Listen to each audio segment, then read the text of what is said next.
And we're live. Hey guys, can you hear us? Just hit a yes or raise your hand if you guys can hear us. Awesome, awesome. We see a couple of hands. Yes, awesome. That's awesome. So, hey guys, welcome to this session by the product folks. We have Saptarshi with us. Say hello to him. And hi, Hey Saptarshi. everyone. Thanks for joining us. Thank you. Thanks for So, inviting me. awesome, awesome. So, yeah, we have a lot of folks trickling in. So, we're good to go. We'll start the session. Um, Welcome to the product design session with Saptarshi and the product folks. You guys know, we'll just give you a little intro about what we do, what the session is going to be about, and then I'll hand it over to Saptarshi to take you guys through this session. The product folks is a volunteer-driven community of product enthusiasts who come together and try helping the community grow together. You guys can join our LinkedIn groups. So we have Insurjo that helps APMs transition. We have Learn PM with me, which is a site which is a bunch of curated resources. So feel free to reach out to us if we could help in any way. And yeah, I'm not going to drag this too much, but handing it over to Sapta to take you guys through this session. Have a great one. We also have a Slido link. So please feel free to shout out any questions that you may have, and we'll be keeping a tab on that. So upvote any questions that you find interesting as well. Towards the end of the session, Sapta will also be taking the session in the most upvoted questions till the time runs out. Yeah. So over to you, Sapta. Have a great session, guys. Thank you, Suhas. Thanks for the lovely intro. And I hope everyone's able to see and hear me properly. So very soon I have a small presentation which I have made for you. So I will switch to that. So Suhas and I were trying to figure that out. So once I switch to the presentation view, I won't be able to see what is happening in AirMeet. Certain restrictions, I believe.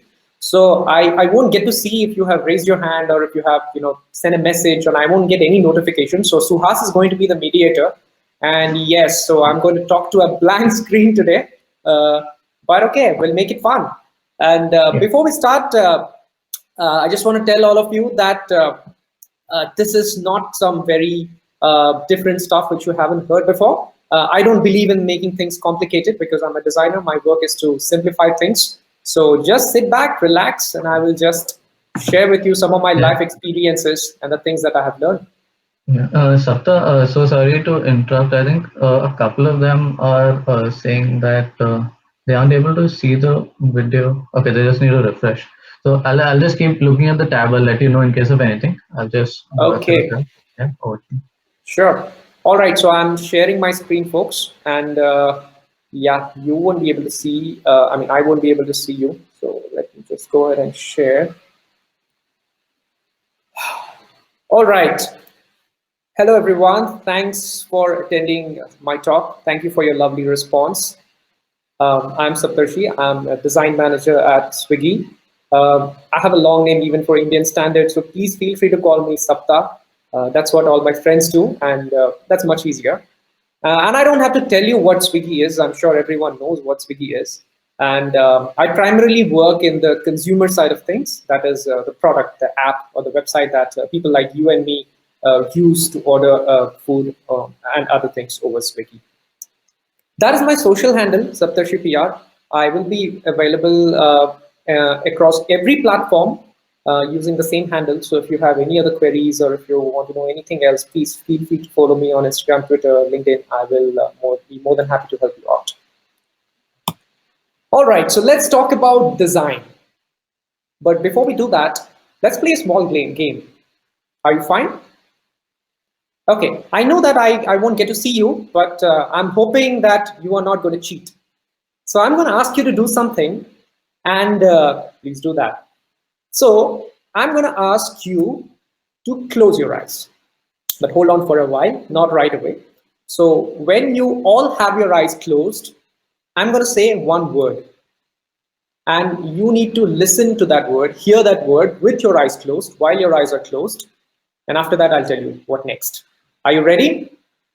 All right, let us all close our eyes in 3, 2, and 1. Eyes closed. Apple.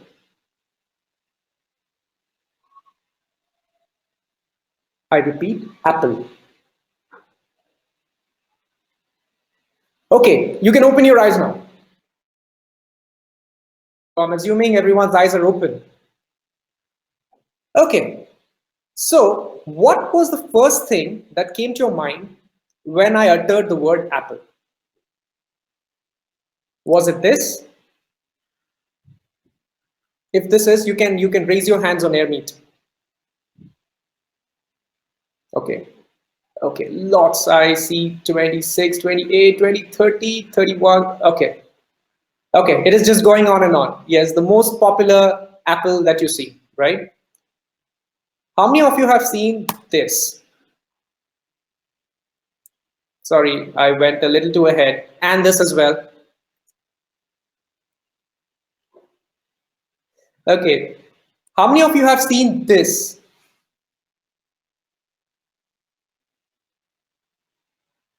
I guess it'll be fewer. It's Newton's apple, by the way, the apple which fell on Newton's head. And how Sapta, many I of think you have seen this?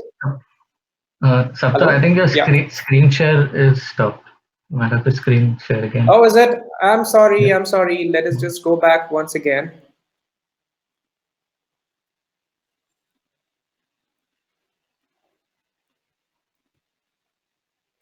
Okay. So this is what you have seen.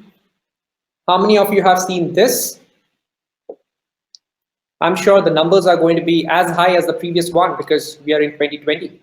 Yeah, it's highly likely that you're sitting in front of one of the devices made by this company.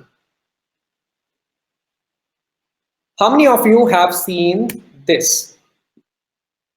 That's Adam and Eve, by the way. It's the forbidden fruit, the apple which they ate. Fewer. Okay. How many of you have seen this? Any science folks here? This is Newton, by the way, the apple which fell on his head and gravity was discovered. All right. Now tell me, how many of you have seen this? Anyone? Okay, Suhas, if you could tell me if there are any new extra raised hands because I don't see that. Are there anyone who has seen this? Uh, they're actually putting there's a typing in the chat also. So there's still about, Okay, okay, yeah, I don't think anyone has raised hand for this. I think there are okay, 37 from the previous auction. So yeah, not really anyone, except one person has commented saying this is infinity loop. But yeah, no one okay, else has commented saying that they've seen this. okay. This is infinity loop, but would the word apple remind you of this? Well, probably not. But No, yeah. what if I show you this? Well, very, very far-fetched, right? This is actually the top view of the Apple Park, the Apple headquarters in Cupertino, California. And it's quite natural. It's quite obvious that none of us have ever thought about this circle when you hear the word Apple, because we are not used to that. So, we as human beings, we can imagine or we can think only about things which we know of or which we have seen very often. Something that we haven't, even though it is very obvious for somebody else, we do not imagine. So now that I have told you, maybe in the future, if anyone tells you Apple, you might even think of that, okay, that circle with Sapta showed, probably that's one of the things that I can think about. But you see how we are different. We are similar kind of people. We do similar kind of work. We all work for tech companies, I'm assuming. Yet the word Apple triggers different kind of emotions for different kinds of people, from the red apple to the apple of Steve Jobs, Adam and Eve, Newton, all the way to this Apple headquarters. So that's how our users are. Whoever we build things for, whoever we build stuff for, they are way different. One thing can trigger different kinds of emotions into the minds of different people. Yeah. All right, let me show you something more familiar. Big Bazaar. I'm sure all of you have, if you're an Indian, you have certainly seen a Big Bazaar and must have shopped in one as well, right? This is pretty much how a Big Bazaar, the front facade, the storefront looks like. And let us, Big Bazaar, of course, sells a lot of things. Let us concentrate only on the apparel section of Big Bazaar right now. That is the section which sells clothes. Right before you enter, there's one thing which you see before anything else. It oozes out values. It says shop for 2,000 and get 1,000 cash back. it speaks about how valuable this place is and how much of benefit you would get if you shop from a place like Big Bazaar, right? Now let me show you another shop, Zara. I'm sure all of you have seen this as well. This also sells apparel. Now this is again a very big company doing really well in what it does, just like Big Bazaar, just like fashion at Big Bazaar, the apparel side of Big Bazaar. But you see, the front facade, it's very different from what you have seen in Big Bazaar. Anyone has any opinion as to what you think is the primary difference, right? Other than the fact that it is a normally higher price than Big Bazaar?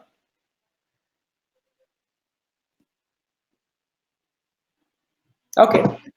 I'll just Yep. read out a couple of the Yes. common things that we're getting. A lot of people are saying it's premium, no Okay. discounts, priority is given in information design, price is never Mm-hmm. highlighted, experience is amazing in Zara.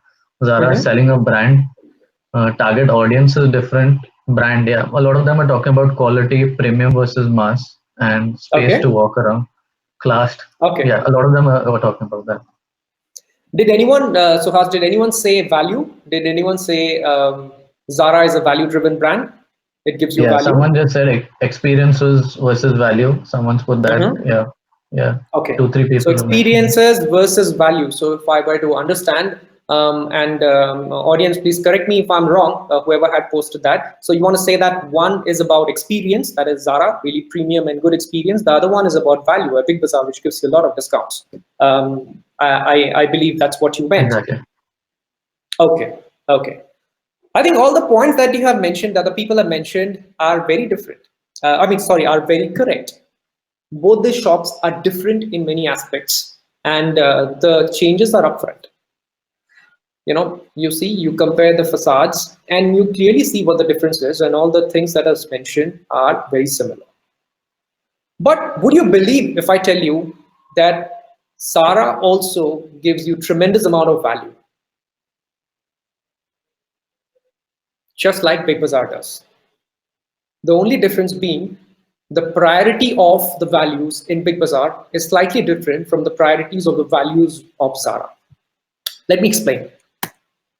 This is how an inside of a Big Bazaar might look.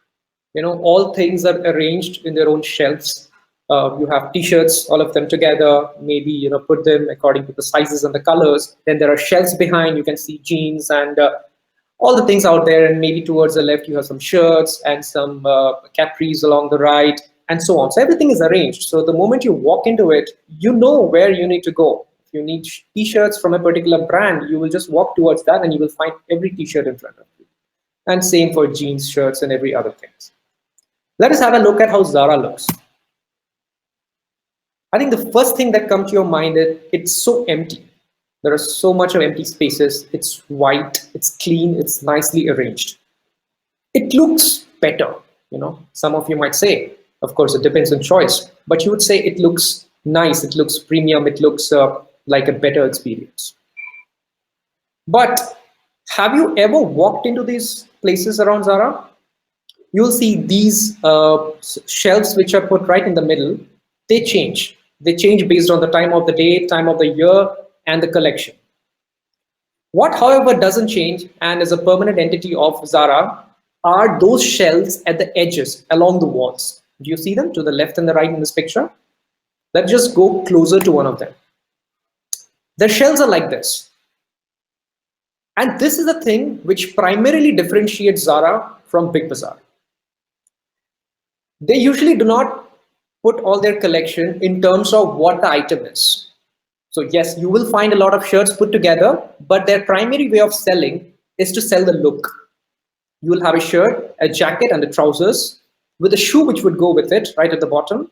And the top shelf that you see here usually have the accessories, a bag or a hat or a scarf that goes with that attire. So this is how Zara likes to sell. And this is something that you may not very frequently find in a place like Big Bazaar. So if I were to buy just a t-shirt, I know that I need to buy a t-shirt. Probably it'll be easier for me to go to a Big Bazaar and buy it because everything is arranged in that way. Whereas in Zara, a place like Zara, they will never have a place where they have all the t-shirts together at one place. It's less likely. They may have once a while, but more likely you will find it spread across different places, different collections, office wear, streetwear, and stuff like that. And you have an option to buy the entire look because that's what their customers want. And you know where the value is here? The value is because for a customer who wants that, you don't need to waste a lot of time running behind different sections, picking up the right thing to complete your look. So majority of the users or the shoppers in Zara, they tend to buy the entire look. So that's how they have kept everything together. Whereas the story could be different in Big Bazaar because people know exactly what they need to buy and they navigate to that particular section and maybe they pick up their thing. Of course, things are changing in both these places, but both of them are doing a tremendously good job in their respective directions.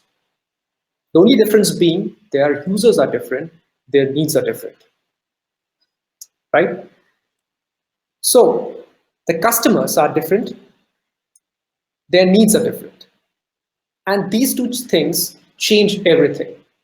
Although from the outside, it might look like both of them are selling apparel. One is expensive, one is not, but things are very different. If you think about it, Big Bazaar wants to say that, hey, you know what, we want to start selling premium apparel as well. So do you think if they bring the collections of all the Zara kind of collection and put it into their shelves, it's going to work? It may not. Because the way the customer browses would be different. A premium collection would attract premium customers, and a premium customer might not want to go through the same experience the regular Big Bazaar gives. And also, it's like the way brands are perceived. Big Bazaar was never acknowledged or never seen as a brand which is premium or which sells things which are premium or nice or designer. So suddenly, if a company like Big Bazaar wants to make that switch, it's going to be difficult for them because consumers, the customers, wouldn't adapt to that change necessarily. So when brands do that, they try and get a sister brand. They create a different brand which is looks and feels very different from their parent brand when they want to barge into a category which they haven't done in the past. Right? So you see, at the end, everything and everyone seeks value. A customer, everyone has a set of values. It's never one value, and price is not the only value. A customer in Big Bazaar may have price as one of the top priorities. A customer in Zara, maybe the price could be number 5 or number 6, but it's still in the list of value that they consider. The top one could be how quickly can I find what I like? How quickly can I find something which my friends do not have, something which is exclusive? So there is always a list of priority, but the order is different. For example, if I tell you, last 2 years, I have barely shopped in India. And it's not that, my choices have evolved and I do not find things in India, but I have seen myself traveling abroad very often due to some work. And then when I go there and shop, I find the kind of things that I like in a much better way and at a much cheaper price. For example, this t-shirt that I'm wearing right now, this just cost $7.50 Singapore dollars, which is barely 400 rupees. And what do? I just go, I pick 10 of them and I'm sorted for the rest of the year. So again, yes, I look for quality, I look for design, I look for style. But when I also find something which is cheaper, which is probably third or fourth or somewhere lower down my list of priority, I go and buy it. So every brand or every product that we build needs to deliver value. What we need to understand is who our customers are and what value means to them. And that changes a lot of things. Trust me, a lot of things. Let's proceed. Okay, if I say thanks, what does it mean to you? I mean, it's a very common word. We use it all the time, right? When we say thanks, it means that we are maybe happy. We are thanking someone for some favor or something that they have done, which is good for us, correct? Something like this, thanks, with a smiley, because that's what you would likely to believe. But thanks could also be like this. And there's a lot of difference between the previous and this thanks. This one, the one that you see on my screen right now, is probably more of a sarcastic thanks but no thanks sort of a thanks. And without this thing, which adds the emotion into this entire picture, that thing was not coming out at all. The emotions were not coming out at all. And that's why these are called emoticons or emojis. And I'm sure now that all of you are working remote, you would know the value of it really, really well, because most of your communication, I'm assuming, is happening over text chats, and how important it is for the other person to know what your emotions and what your feelings are when you write a particular sentence, because words doesn't translate emotions. So here's the difference. Here's the major difference between something which is functional and something which is more than functional. The word thanks out there was functional. It does everything it needs to, but it doesn't convey with what feelings the thanks was said. The small emoticon beside it does the job. Similarly, in a place like Big Bazaar or any other place where it is very transactional, you know that you need a t-shirt. You go, you find it, you pay, and you're done. It works, it is highly functional, but it doesn't have the emotions or the other things, the abstract things which add to the experience of buying apparel, which Zara has added, right? So the experiences, both the experiences are good, but the use cases are different. And hence, you see, they are two different, completely different products, right? Okay, moving on. Yeah, another common example that, I use it once in a while, and I'm sure you have seen it on the internet. This is the remote of a typical TV that we have, or rather we used to have once upon a time, with lots of buttons. And in the internet, you'll find a lot of comparisons, posts which says, this is one sort of design, and this, look at this, Apple has nailed it. It's like clean, fewer buttons. It's a much, much better design.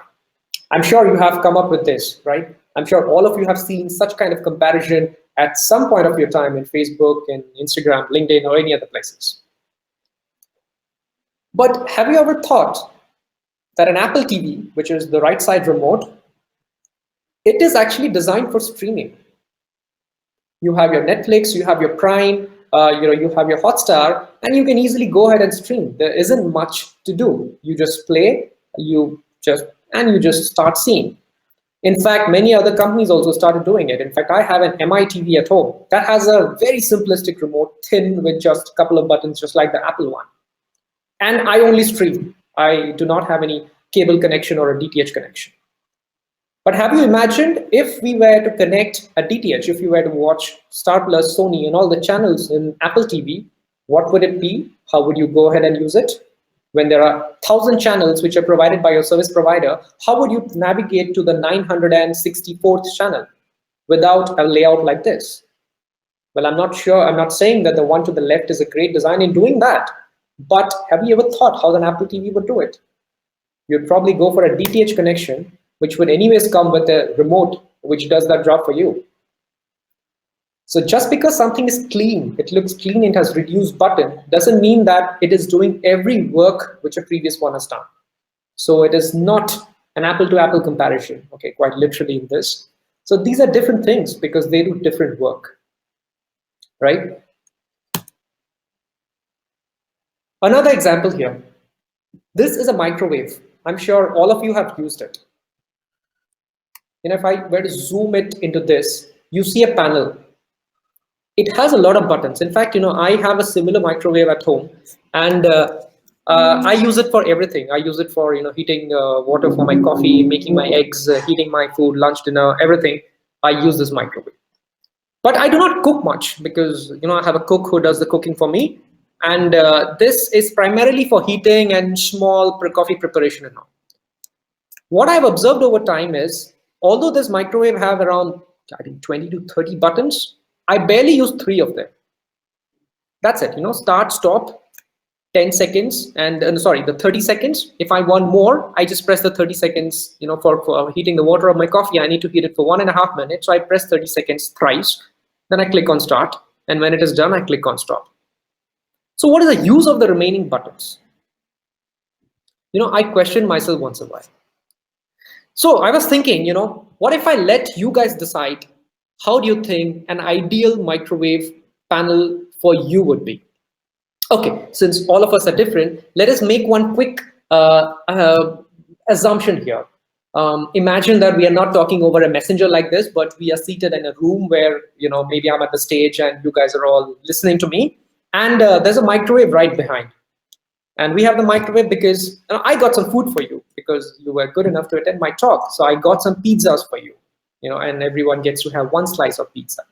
And we got those pizzas around 1 hour back, and they're cold right now. So the microwave that you have behind is going to heat it. So whenever you're hungry from the audience, you would walk behind, grab a slice of pizza, which is cold, and then you will put it inside the microwave, heat it, and you'll come back to your seat and you will start eating.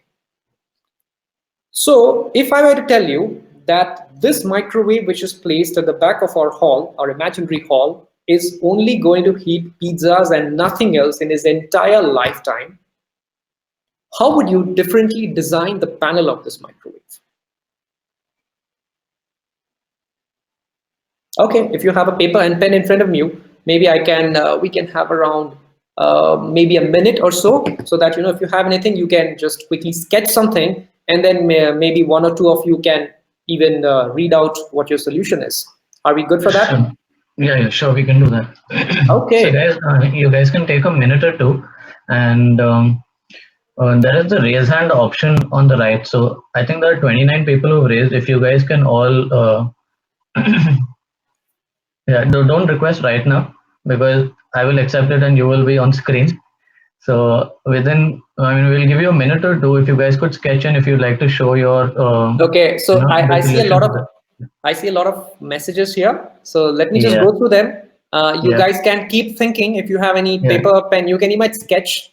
And then I think Suhas can help me pick out 2 or 3 people who might want to for read sure. out. Do we have that Yeah. facility, Suhas? Can they speak Uh, to us? yes, they can just raise the hand. I'll accept it. Right now, I can see Mohammed Zia Hussain who's raised it. So, in case you want to present, I'll accept it and he'll come on screen and you can talk to him. He can share it with you. I mean, can that person be heard to everyone else? Yes, he'll be. Great, Everyone can hear him. He'll be audible. Yeah. great. Okay, somebody said And start stop button. That's it. Okay, so I think Harpreet wants me to repeat that question. So I said we have imagined an imaginary situation. We are in a hall where I'm speaking and you guys are at the audience, and I got some pizzas for you, and the pizzas have become cold.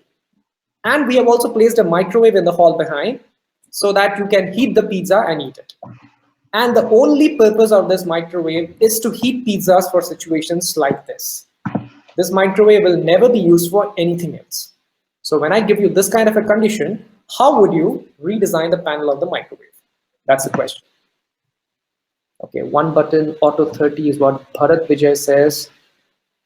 No panel, just open, close the door should do. That's what Subramaniam Ganeshan says. Okay, that's different. Start, stop, and a rotating node to add time. Okay, so someone has proposed timer, circular dialer for putting the timer and start button, hit button and timer. Blanks. Okay, somebody is saying blank screen, refreshing. I hope that is fixed, Suhas. yeah, I think they're working on it. The AirMeet team is on it. Okay, So I okay, think people who have low bandwidth, I think some of okay, them are saying they can't say. But okay, okay. I think maybe we can ask someone if anyone wants to present the solution, if anyone just has a rough sketch, or if anyone wants to come on the screen and share it with the rest of us, please raise your hand. And yeah, if any of you guys want to, we'll just probably give another 30 seconds. Yeah, I think someone's raised a hand. Khyati, we're putting you online. Hey Saptarshi, Hello. Hey, Kathy, how you doing? very fine, very fine. It's really nice. So here is my solution. So I just made a simple sketch, if you can see. Yes. Uh, this is the main panel. This is Mm-hmm. the panel. On the top, we are having a screen which will show the time and the Mm-hmm. 3 buttons. One to up the timer, one to down the timer, and a single button. This will start and stop. Okay. Both, Okay. same button will do both the things. And Okay. just So up that. and down and start stop. Yeah. So three Okay. buttons. Start stop will be managed by a single button and one Okay. screen. That's it. Okay, that's brilliant. Yeah. Anyone else? Yeah, there are a bunch Thank more. Thank Thank you, you. Kathy. We'll just accept Anand. No, not me actually. Sorry, not me actually. Okay, okay, no problem, no problem. Yeah, still Uh, on. yeah, Praveen, you're on next. Hello. Am I audible? Yeah, yeah, we Yes, can you hear are. you. Yes. Hello. Yes, Okay. Praveen, we can hear you. So my thing is very similar to the one. Yeah, yeah. So my answer would be very similar in terms of the timer. A big timer is definitely a must. However, in terms of the start and stop, I found it quite a bit of a struggle in many of the microwaves to figure out which one is start and which one is stop. So I believe a clearly distinct start and a stop would be, make a lot of sense. And many a times stop would be more necessary than start in terms of heating our food according to our taste and choice. So a big stop button would definitely be a requirement which I felt. And also, as the other person has shown, an adjuster, an incrementer or a decrementer to adjust our timings. Okay, brilliant. Thank you, Okay, Praveen. As well as two buttons of plus and minus. Yeah, thanks. Okay, got it. plus and minus like the pre. Okay, so Yeah, no problem. I changed a bit. Is there anyone who has a solution which is different from Praveen's and Kathy's, which you feel is very different? Could be futuristic, could be something that we can't even think right now. We are fine with discussing. I think someone raised a hand. Marvin, do you want? I'll just put him on. Then let's hear that out. Suhas.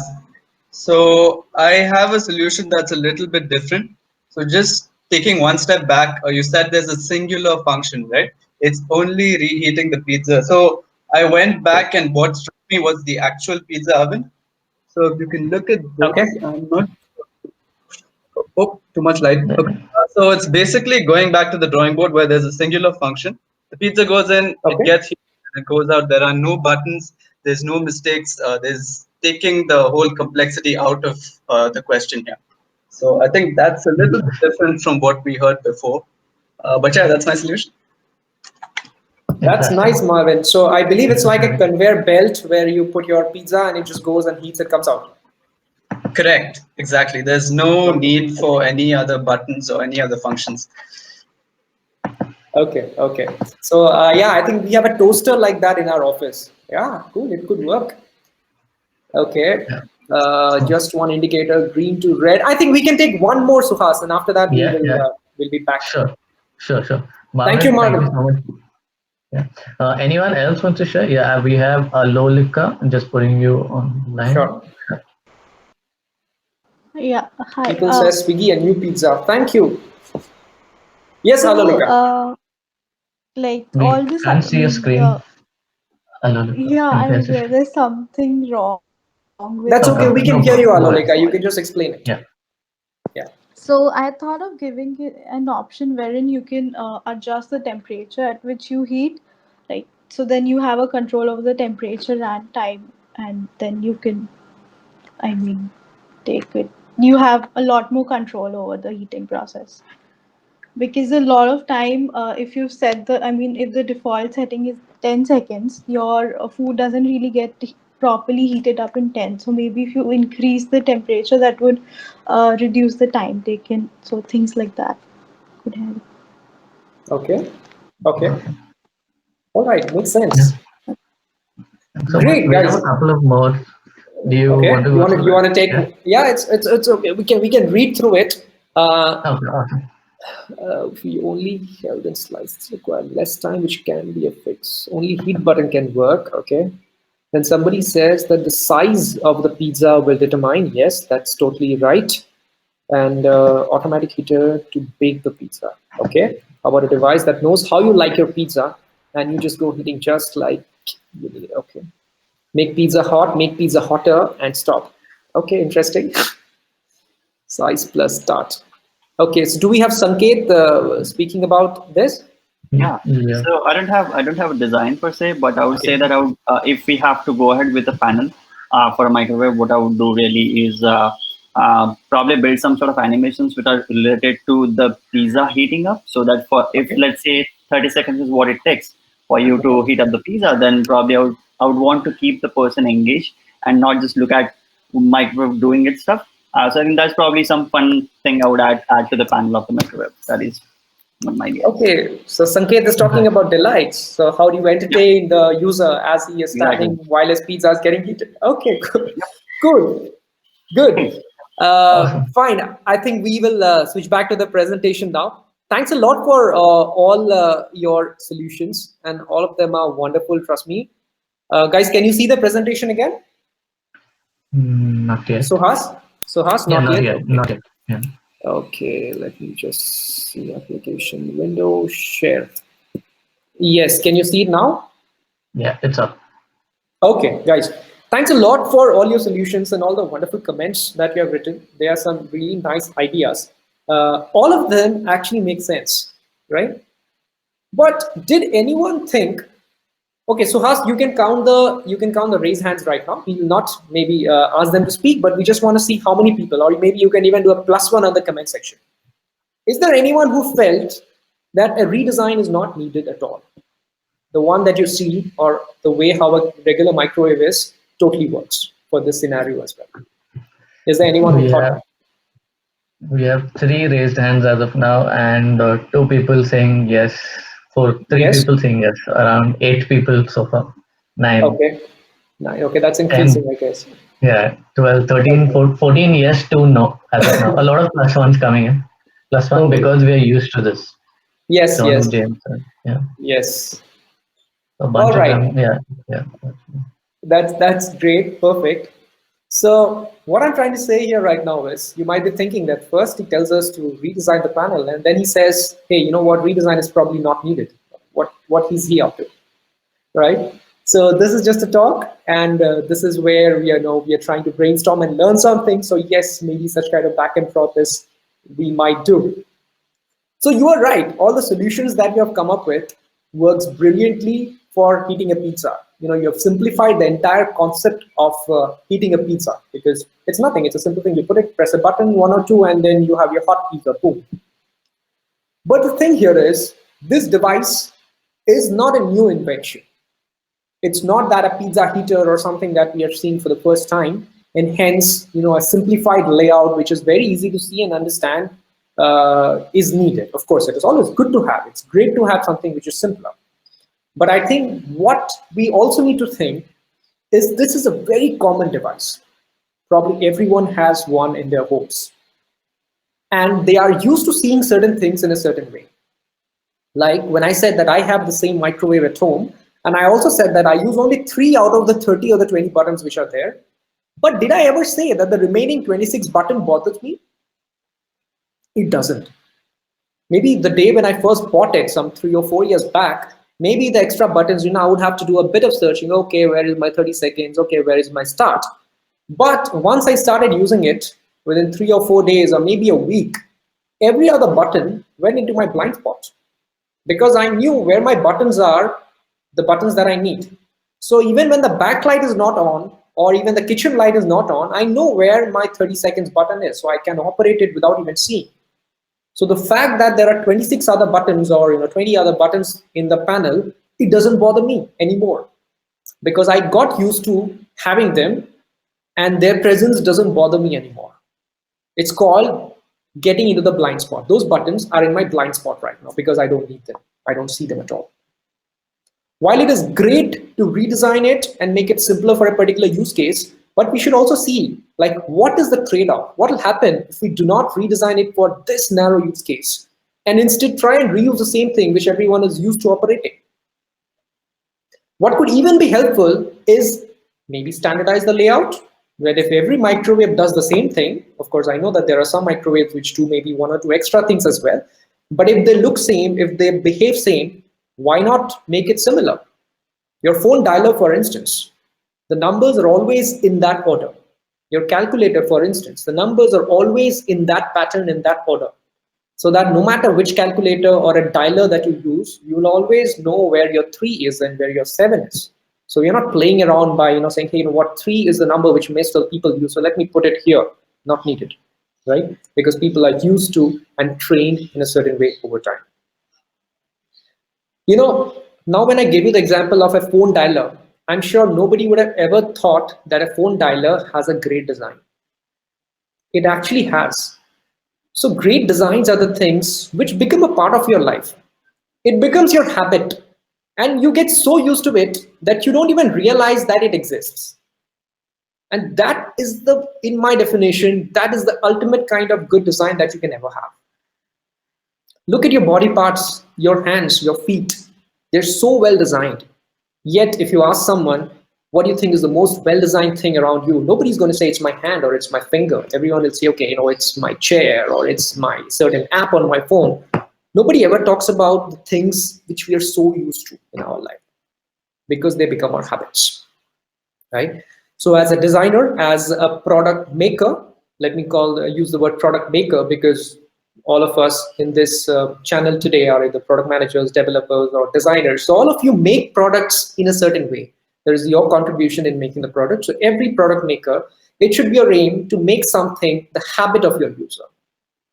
That is the highest and the best thing that you can do. And as a designer at Swiggy, my aim or my team's aim would be to make Swiggy your habit. So that whenever you think of food, you think Swiggy. When it's pizza, it's Swiggy. When it's biryani, it's Swiggy. So that is my ultimate aim. Likewise, for your product, your ultimate aim would be to make your product habit, right? Moving on. So yes, one thing that you should always do as product makers is ask questions. It doesn't have to be why. It is about any kind of questions. When you are asked to do something, when you are asked to build something, questions is the only thing which starts a brainstorming. You would have heard a lot of people saying that, okay, we brainstormed on some idea, we jammed on some idea, right? What are those jams? How do those brainstorm ever start? They always start with a question. It could be why, how, what, when, anything, right? There's a story, they say that Henry Ford, Henry Ford, I guess, he's the founder of the Ford Motor Company. So there's a story which says that once Henry Ford, long back, he was a carriage maker. He, of course, hadn't invented or opened the Ford Motor Company back then. He was a carriage maker. He used to make horse-drawn carriages. So one fine day, the mayor of the city came and said that, hey, I want a carriage with 100 horses. When this request came to Henry could have simply gone and built a carriage with 100 horses. But he didn't do that. You know what he did? He tried to understand why mayor wanted 100 horses. He kept on asking, why do you want 100 horses? Then mayor said, okay, I want to go to the city and come back on the same day because my wife stays there and I want to meet her and come back. And said, okay. Then after a series of questions like this, what Henry figured out that mayor didn't really want a carriage with 100 horses. Mayor just wanted a faster carriage, which would help him to save time and reduce his commute time. So what Henry did, he went ahead and created the petrol engine. And that's how motor cars were invented. Of course, that's a story, probably has little facts in that. But so the point is, if Henry had not asked the question, we would probably not have motor cars and we would still be continuing with our 100 horses or 200 horses based on how much speed we need, right? So as product makers, it's our responsibility to ask questions and figure out what the actual problem is. If you search for what design processes are, this is called definition of the problem, right? So the mayor didn't come with a definition. The mayor came with a solution. The mayor said, I want a carriage with 100 horses. That was a solution. Is that the best solution for the problem that he has? Not necessarily, because the mayor himself is not an expert in finding solution, but Henry, as a carriage maker, was. So what he did, instead of directly creating the solution which the mayor had given, he tried to understand what the problem was. And once he figured out the problem, he found an even better solution. That's what we all need to do. Yeah. So yeah, I was talking about design process. If you do a simple Google search and go to the image section, search for design process, you will find a lot of images, a lot of diagrams like this, which says, you empathize first, and then you define, then you ideate, then you prototype, and then you test. And then you come back all the way and, iterate, keep iterating this process. No, I do not completely understand this as a process. Well, largely because I've never been to a design school. I'm an engineer. But I understand each of these words because they're English words and I understand what they mean. Empathize means understanding how someone else is feeling. Definition, we all know, right, what define is. Ideating also, when you sit and ideate something, you make some ideas, you create some ideas. And prototype is nothing but when you build something, but not in the final form. You build something with lesser effort, which makes and looks and feels like the real one, so that you can show it to someone or make someone else use it, which is nothing but the testing, so that you get feedback from the user based on what you have built. This is something that you will find on Google or any other platform for design platform, when you search for design process. But what I often find is design process is like this. There's a lots of moving around here and there before you discover, or even before you define, you discover a lot of things, and that involves a lot of back and forth process, turning around and having different ideas, discarding them, and then thinking afresh. So there's a lot more time, and there's a lot more unstructured way this thing happens. And you see those dots which I have put, those green, orange, red, and everything, they're nothing but the stages which you have seen before, if I show you. So you spend a lot of time defining, ideating, then again coming back, again defining and ideating, again brainstorming, asking a lot of questions. So there are lots of questions being asked in this to each other, to your own self, to understand what exactly is needed. This is exactly even what our Henry Ford did when the mayor came with a request. And then finally, when you have some clarity, maybe you go and prototype it, and then you test it with your users. And then when you test, you again discover a whole lot of new things because they are the real users and they're giving you the right feedback. And with those learnings, you again get back into this loop where you constantly ask questions and ideate and define, and then you again make. So in my definition, or in my experience, what I have seen so far, a design process is more like this than what you have seen in the previous step. And to show this, let me just quickly show you two examples related to Swiggy mostly that I had worked on in one of them, and the other one I haven't worked on directly. It was already made before I joined this organization, but yet it's a great example of how how thinking behind a particular project was done. Yeah. So food, Swiggy is all about food. It's ordering food, and now of course a few more things other than food, but it was primarily food. So this is how Swiggy looks. That's your storefront where you see a lot of restaurants around. You pick one restaurant and then you select an item, and then when you go to the cart page, your bill looks something like this. If I were to assume that you picked a curry and a rice, a pulao and a paneer tikka masala, of certain prices, your item total is around 250. Then there are delivery charges because I need to keep getting my salary, and there are packaging charges because the food comes packed when it is traveling, and it's a grand total of 295 rupees. So you see, you're paying some extra money here, and you're also buying a rice and a curry and everything. So 295 is what the final price is. But one thing we know, that our users do not like to see this bill. They like to see this, something which doesn't have any extra charges, no delivery charges, no packing charges, because here you bought two things and you're done with it. What are the extra things that you're going to pay? And we don't even have to look into any data or do any research to know this, that all of you, I'm sure, would want to have free delivery and free packaging charges. And there's one more thing that we discovered over time, that most of the people, of course, this information is almost 2 years old. So back then, most of our users were single users. By single, I mean people who are ordering only for their own self. Maybe they stay away from their families and they stay alone, and they just order for their own self for one single meal, say if it is lunchtime or dinner time. And if you honestly see, 295, or even for the matter of fact 250 is a way too much for a single meal in India, because food is generally cheap in India. So they weren't liking it. And we figured that out. We felt that the majority of our users who are single users, they aren't very happy with the kind of offerings, the kind of collection or the food items that we're giving, and of course the prices. And if you see paneer tikka masala and a full dry fruit pulao would probably be a way too much for a single person to consume unless you have a much bigger appetite. So our users wanted something like this, a small thing which is the slightly reduced portion, which is fit for one person. It exactly satiates the hunger of a single person. And since these are smaller, they're also priced slightly lesser.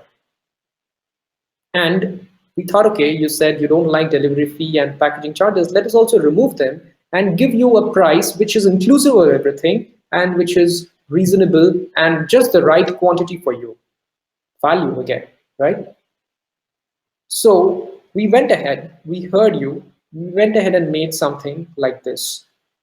This is nothing but, I'm sure you guys know, it's Swiggy Pop. So this is a selection where you have curated single meals. So they are highly curated for people who are just looking for one single meal at a particular time of the day. If it is lunch, you will see lunch-related items. If it's snacks, you might see puri and idlis and stuff like that. And again, for dinner, and they're all priced well, targeted for people who just order for their own self. That is Swiggy Pop, and it sits right there in the middle of the Swiggy app. So yes, we thought about it. We looked into data. We used our intuition. We also did research to understand what our users needed or what our users wanted.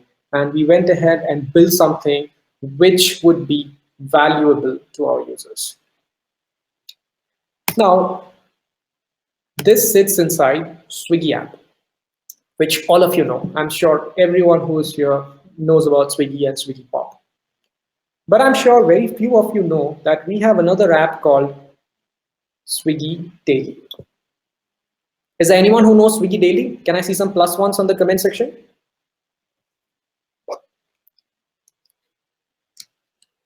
So, Has, are there people who know Swiggy Daily, or am I the only one? No, they're like, it's just going on like 30, 35, 38, 40, and there are like 41. Like, so everyone knows Oh my about God. it. Oh my God. Oh my God. Everyone knows about Swiggy Daily, right? So Swiggy Daily is a relatively newer offering. Of course, it's not present in every locality of Bangalore. It's primarily live in Gurgaon because we had our business reasons and we felt the need there was higher. So what Swiggy Daily does is it's a subscription and a pre-order of home style cooked meals. So it's not that every food that you get on Swiggy Daily comes from a home kitchen where an auntie or someone is cooking, but they are cooked in a home style way. Yes, we do have some home chefs as well, but most of them are small sized kitchens who prepare food in a homely way, something which is fit for your regular consumption. Of course, although I like to eat biryani, but I cannot keep eating that every day because it's going to affect my health, my stomach, everything. So I need something which is easier on my system, which is easier for me to digest, which doesn't make me sick. So Swiggy Daily is a place for that.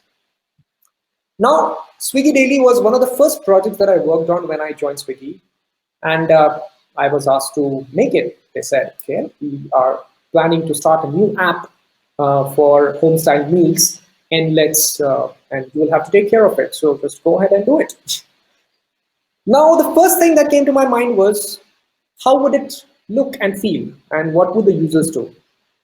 So I referred to Swiggy. And Swiggy Daily, of course, it would be a food first thing. There are no restaurants here, right? And you have not heard of the kitchens or the home chefs. So, what you would see is the moment you open the app, you will start seeing the subscription plans or the items that you can buy for your lunch, dinner, and all. So my first thing was, let us try and make it like Pop, because Pop is also similar. I open, I see a list of items, I go and I buy. Similarly, Daily could be same. I can open the app and I will see a list of all food items, and I will just go and pre-order. In the case it's not an on-demand app, you will have to pre-order, say 2 hours before. So I just said, okay, let's design. I made it just like, I took the Pop layout, I found my old sketch files, and I found this layout. It says Pop, and there was this nice title, chicken Whopper burger from Burger King, and there was a price, and there was an image. Nice grid layout that we use for Pop, right? But then I thought, okay, chicken burger is not what we are going to sell in Swiggy, so let us just try and use something which is more realistic. So I put, okay, deluxe North Indian egg meal, because this is the kind of food that you will actually get on daily. Another kind of food that you eat at home, the roti, sabzi, dal, and chawal, stuff like that. And it will be cooked by maybe some small size kitchen or some home cook, say Nidhi Parulkar, some Indian lady's name, and it will be priced reasonably because this is something that you eat every day. So yeah, around 90 rupees or 80 rupees.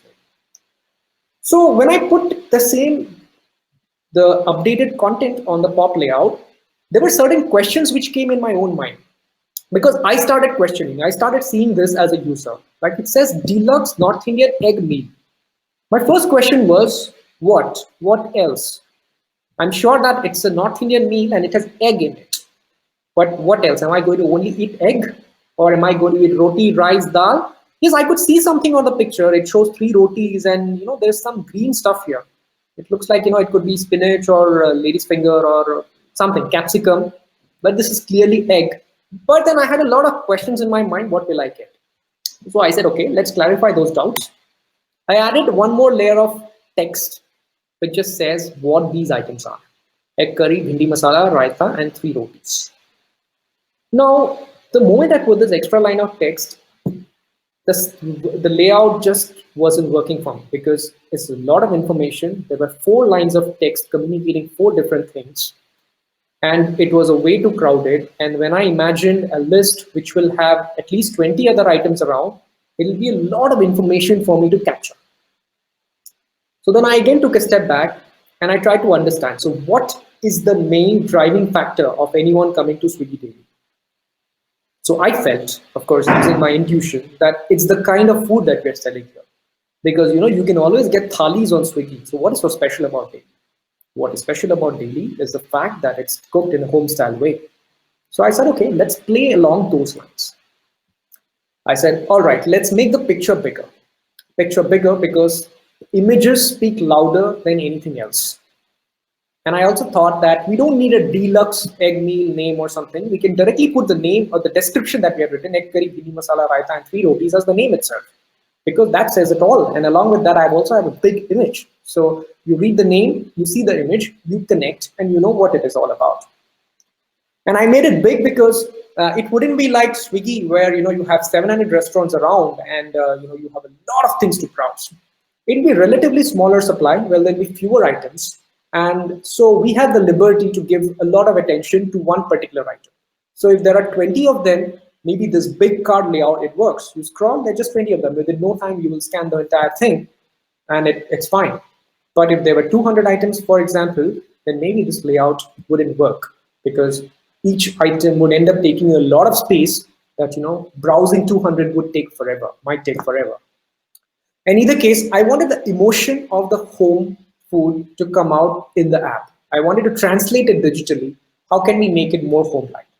You see, we also took some extra attention to the photographs. We have put steel plates and spoons, because that's how we Indians like to eat at home. Although they won't come packed in a steel plate, but it drives the point home that it's a home-style cooked food. Now the next question was, who's even cooking it? Is it safe? Like, who's Nidhi Parulkar? I don't know that person, right? We are all concerned about our hygiene and the kind of ingredients that's being used, or is that person even qualified to cook food? So I said, okay, let us humanize that bit also a bit.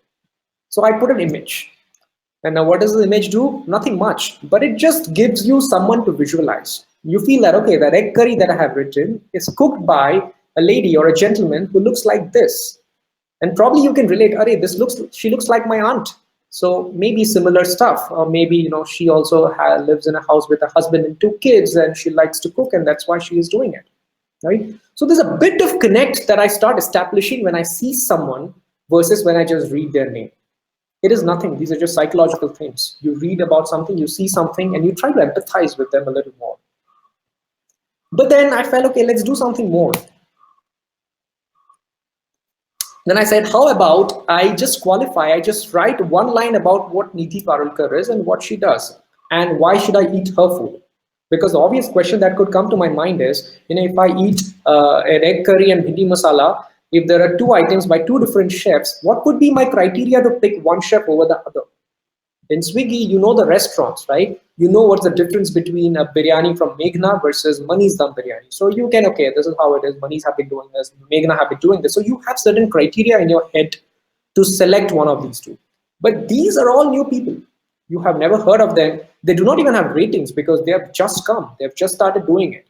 So, some sort of a qualifier we felt could help. So it's like, how about we say why this lady even started cooking? Maybe YouTube cooking instructor turned home chef?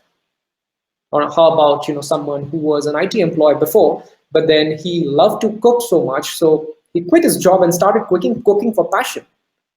And if you read such information about someone, you'll probably get a little more inclined to try out. It's like, hey, this guy was an IT employee just like me. I love to cook as well. Let's try and see how this guy's food is. Or she's a YouTube cooking instructor, man. Must be good. So these are the emotions I try to play with. And hence all this information were put. And this is how the app finally stood out to me. So yes, this is just one part of the app where we are talking about the pre-order section of meals. That is when you can order just one meal, and there's another tab where you can actually go ahead and subscribe. So if you see, what we did here is we had all the constructs of selling food ready even in Swiggy, but we still took the effort to design this because, again, just like Zara and Big Bazaar, our customers were different, their needs were different. And once these two changes, emotions also change. And the way you look at things, the way you analyze and critically look into something before you make a decision also changes. Right? So if you were to buy a chocolate, a dairy milk, which costs 10 rupees, you probably wouldn't even think. You'll pay 10 and you'll get it. Even if the chocolate isn't good, you'll be like, okay, it's just 10 rupees. It's fine. I'm not going to buy it again. But when you're buying a car, you will do a much more research. You will look into it because it's a bigger price and it's probably the car is probably going to stay with you for a couple of years at least, if not more.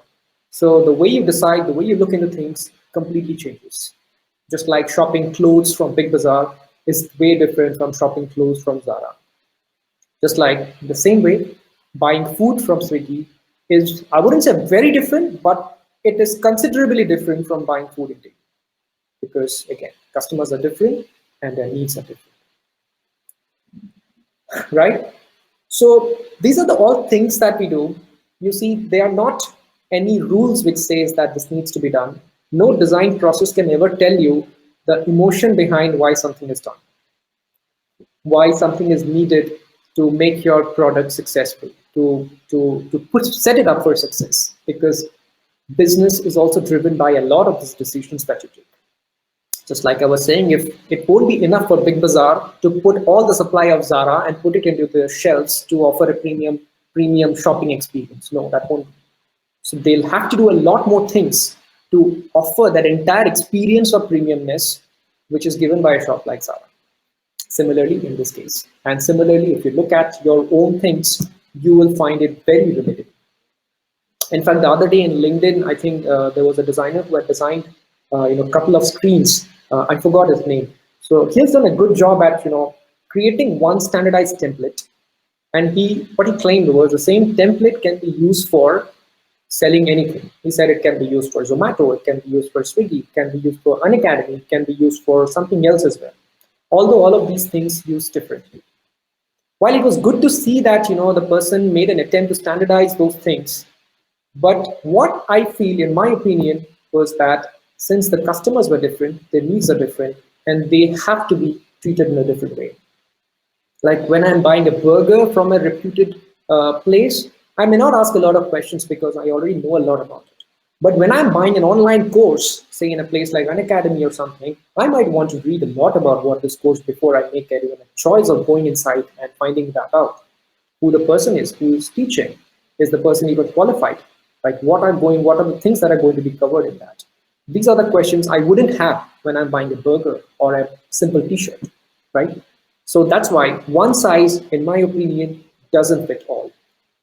And that's how we design different things, and that's how different things look differently. So yes, keep asking questions.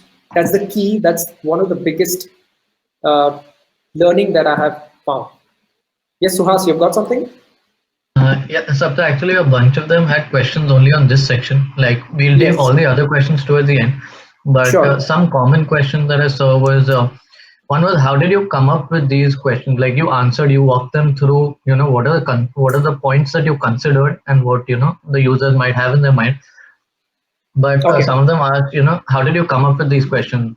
Some of them thought it can be assumptions and intuitions per se, but they'd like to Right. know more about how you went. How did you Sure. decide on these? Sure. I'll take you ahead. Let me just pause here. Actually, I can stop sharing and maybe so that I can see your face as well. Yes. So that's a very good question. So how it works is what I usually do, and I'm sure many of you do it as well. We all try and see who our users are. That identification is really, really important. Like if same thing again, like if you pick a Big Bazaar user as someone who shops in Big Bazaar, you cannot design a Zara keeping this person in your mind. So when I was designing an app which sells home food, which sells home style food, relatively affordable cost, and the kind of items home like ghar ka khana, dal roti and stuff, we try to think who are the different people, who are the personas who will be using this app. It's not a person who orders once a week in the weekend and he just wants to lavishly eat something. That person is never going to come to you, right? And similarly, the guy who wants to eat an ice cream every day after dinner, he's never going to come to you. So we figured out who are these 2 or 3 different kinds of people who will come to you. And once we did that, it was just about getting into their shoes and thinking the way they do. Yes, I know that I could say it in a simple sentence. It is easier said than done, but it isn't very tough either. So the common questions, anything that can come to your mind, Yeah. you just ask those questions to your own self. Suhas, you said something? No, no, sorry. Yeah. So when I started with the listing of pop, and the moment I substituted with a thali, I had tens of questions which came up because I didn't know who Nidhi Parulkar was. I didn't know what a deluxe egg meal would give, and I also the image wasn't an one-on-one map. So these are the common questions which should come to your mind.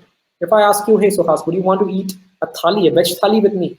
You would probably say yes, but then you will be like, okay, what is there in that veg thali? Because veg thali is not a specific thing. Veg can have aloo, it can have gobi, it can have paneer, and a lot of other things. So in the same way, those questions will come to the minds of our users as well. And when these questions come, when you know that these questions will come, it is very important that we answer those questions right away so that we do not let our users think about get those questions in the first place. I think some of you have Yeah. also, yeah. Suhas, I think you would have read through it. Yeah, yeah. If you can give a number to this, how many people did you talk to while building out these features? Approx, like obviously. We have spoken to different numbers of people in different stages of the product. So Okay. we spoke to. I don't think I can share the numbers right away. We No have worries. also Yeah, no traveled to problem. different cities and tried to understand how people think out there. Okay. So one of the biggest challenges was there was no competition in this. There's no one else in this space who has done something at the scale of daily. So we didn't have any benchmark to look at. Okay, if they are doing it, maybe this is a fairly good way to go about. We didn't have anything or any of those standards. So all that we did was based on what we spoke to people and what we thought, what our intuition said. So Sure. we spoke to people in different stages when we had Sure. Sure. nothing, when we had something, and then when we had everything. Sure. Sure. No problem. Another common thing was rating. I think a couple of them have mentioned, maybe rating would have solved this. How have you thought about that? Yes, ratings would certainly solve, but ratings, it takes some time before ratings can come. Because if I show you a thali and I tell you that it's 5-star rated by 4 people, it wouldn't be enough for you. I'm sure you would want to look hundreds or 500s of things, 500s of people speaking good about a particular thing, and only then you will feel that okay, this is good. So for us to have certain amount of sample space into the rating domain, we didn't want to show it upfront because then that wouldn't help us a lot. So when we are starting a product, it is very important that you first know, you identify a certain people, and then when you start buying, then you discover that they are good, and then you give ratings. So over time, we would have a good sort of ratings to show. So you're just waiting. Yes, very soon we may Got it. have ratings on the platform. Supply side. Yeah, makes sense. I think one last question on this section Trisha asks, similar to what you mentioned, you're building out for a new market, there aren't too many competitors. But she mentioned when you're building a similar product like Swiggy Daily, do you also look at smaller, maybe lesser known local apps as well? Or do you start from scratch without reference? For example, Tinman app based in Hyderabad has a similar aesthetic. Yeah, we did. So in fact, I don't think we left any of the players which have been even remotely close to solving this problem, including the Bombay Dabbawalas, which we all know how efficient they are. So Yeah, yes, we read about all of them. We met many of their users. We tried to understand. But the thing was, other than Mumbai Dabbawalas, of course, they are running at a very different scale, and they are not online. They are a non-digital platform. We tried and understand. We tried to understand the mindset and the users of all the other smaller digital platforms. But the thing in our mind was scale changes a lot of things. It is one thing to invite 10 friends at home and cook for them, but it's a completely different thing when I'm cooking for a wedding party which has 1,000 guests. So scale changes a lot of things. So although we had a lot of insights, but we were not sure if all those insights could be directly usable. So yeah, but we kept makes everything in sense. mind. Yeah. We are getting a bunch of questions like they're influent. Do you want to take them now or do you want to take them towards the end? How do you want to go? As you say, Suhas, I would Okay, go maybe with your one recommendation. last question here on this. Sure. Bharat has been asking, how did you solve the multiple listing? He says, how did you solve 200 listing problem for this layout? We haven't, because we Okay, don't have 200 listing yet. okay, got So it. in the future, if we ever reach a stage where we have 200 listings, then this listing won't work. And Okay, I don't got it. need any data or research to tell this. I can say it from my experience that this layout is not optimized for 200 listings, and it just Okay. works for 20, maybe 30, very Mm-hmm. highly curated and selected stuff.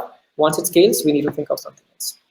Got it. Yeah, I think that answers it. And last question on this section is what is the time frame? I think Survey from PayU, she has a time frame in which such an innovation project was shipped right from research idea to release in the market. What is your time frame like? Time frame, it was something between 6 months to a year. I don't remember what it was.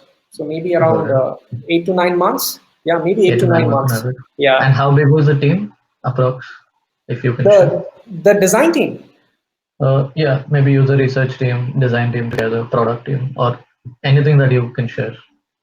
Product managers, I think there were around 2 product managers who were working. But in a product like this, when we are trying something big, it was, by the way, a very big project. So it's not a couple of people who are involved in it, but many other people. So it goes all the way up to leadership, because we were in the venture, we were at the junction of venturing into something which is unknown.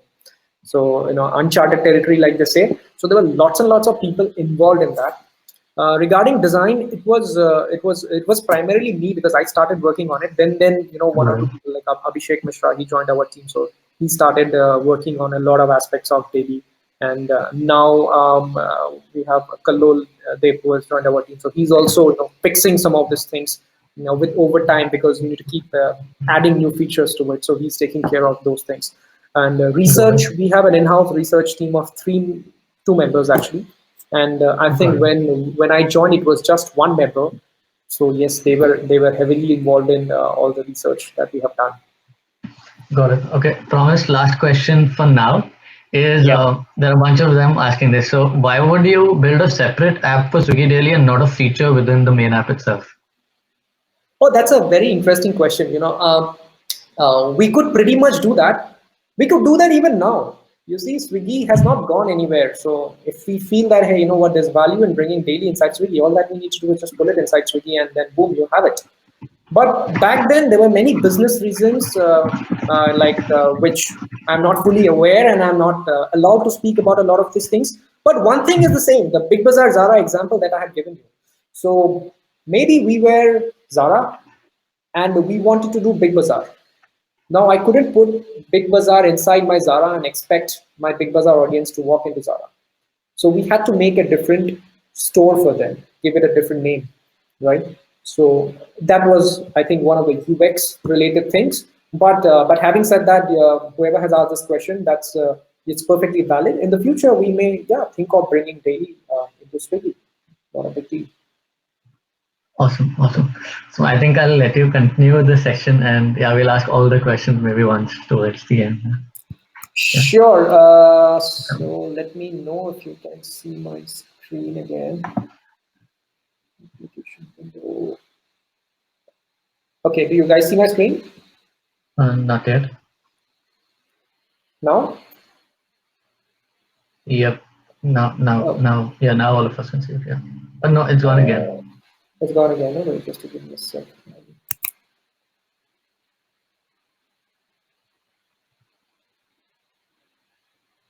Okay, I think you can see it now.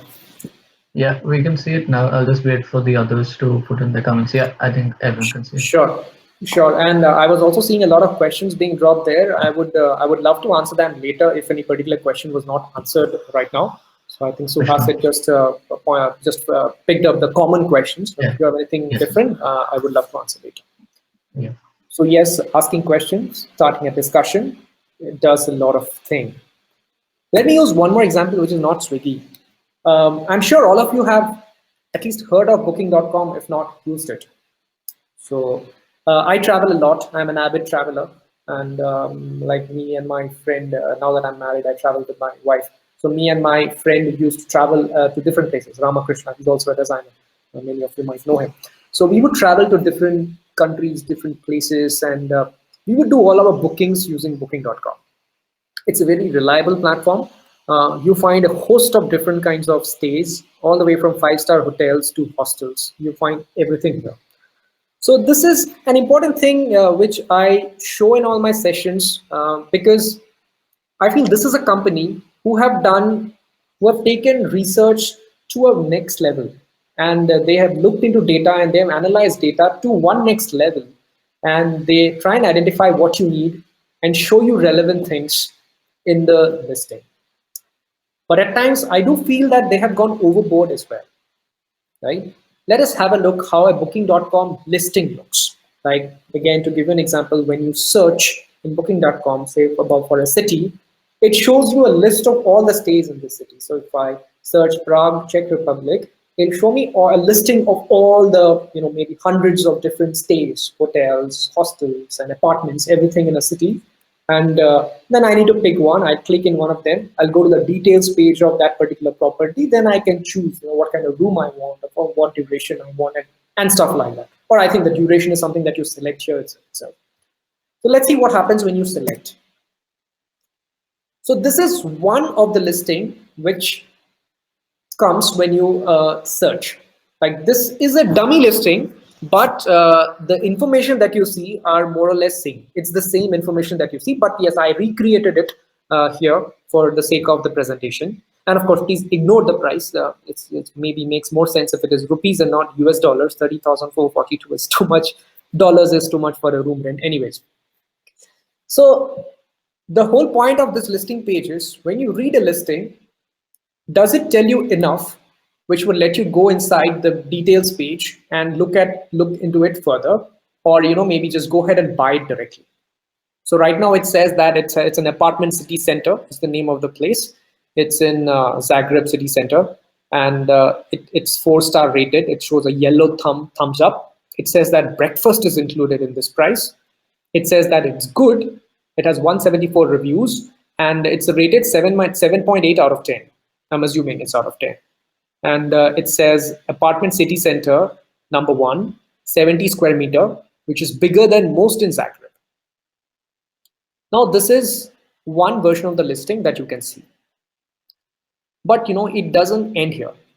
There are different versions that you see based on what kind of an A/B testing you are in, and things just keep getting added up. Have a look at what it can also look like. It can also look like this. Now, the things that got added to this are the image got bigger. It still says apartment city center. Now you also have a tag of apartments. Apartments is nothing but the type of the property. It can be a hotel, it can be a hostel. This particular one is an apartment. That's more like a homestay, I'm assuming. There's a tag called Genius. Of course, this is something that you need to know if you are a user of booking.com, because Genius is nothing but it's their loyalty program sort of thing. So if you're a Genius, you can opt for a free pickup from the airport, or you can opt for a welcome drink the moment you go to the property and stuff like that. So as and when you transact a lot from booking.com, you get awarded with this genius badge that you are a genius member now, and you can avail all this extra things. So it mentions that this particular property, you can actually avail some of those genius values. Same thing, the rating remains, breakfast included, it says, and now it says free cancellation and no prepayment is needed. Now what this does is, for Indians especially, you know that we need visa to go to Europe. We are talking about Europe here. And to get the visa, you need to show an evidence of all the bookings that you have made. And the fact that you apply for a visa doesn't necessarily guarantee that you will get one, because they could have many different reasons, and your visa can pretty much get cancelled for a reason that they won't even tell you. Yes, it happens, right? So it is very important that we have something, or it's much better if we have something when we are not sure a visa will get approved, that we have bookings without having to pay. Because otherwise, if the visa gets cancelled, I may have to go and cancel all these hotel bookings, and I may lose money in that, because they may not give me back 100% of the money that I spent. So this information is actually important for people like me, people in India, where we are not sure if we will get the visa or not. So this is an extra information which is added. Let's see what else booking.com adds. They made a little bit of changes here. It says breakfast included. Now it has gone and sat over the image. It's a big tag right now. It says a new line of text is introduced. It says book 3 times in the last 24 hours. You see how they're playing with you? They're just trying to tell you that, hey, this is a hot property and it booked 3 times, so you better book it fast, otherwise it'll be gone. The price is still the same, but they're showing you a striked out version of a slightly higher price. And everything else is pretty much the same. Right? You see how they're bringing in the sense of urgency in you and trying to show you that this is valuable, this is desirable. It was expensive, but now it's cheaper. It's been booked a lot of times. That means people like it. Why don't you go ahead and book it? But they don't stop here as well. The listing can also look like this. Here, it says the things that got added is under the good reviews, they have put a separate rating for location. They said, yes, the property is good, which is rated 7.5, 8 out of 10, but the location is slightly better. It's 8.2 out of 10. Maybe it's in the city center where all your tourist spots or all the things you can cover while you walk. That's an important thing. Maybe if I stay in a place like this, I will spend less on my commute. Possible, right? And see what else they have done. They have put a button. Yeah, it's a button. It's called secret deal.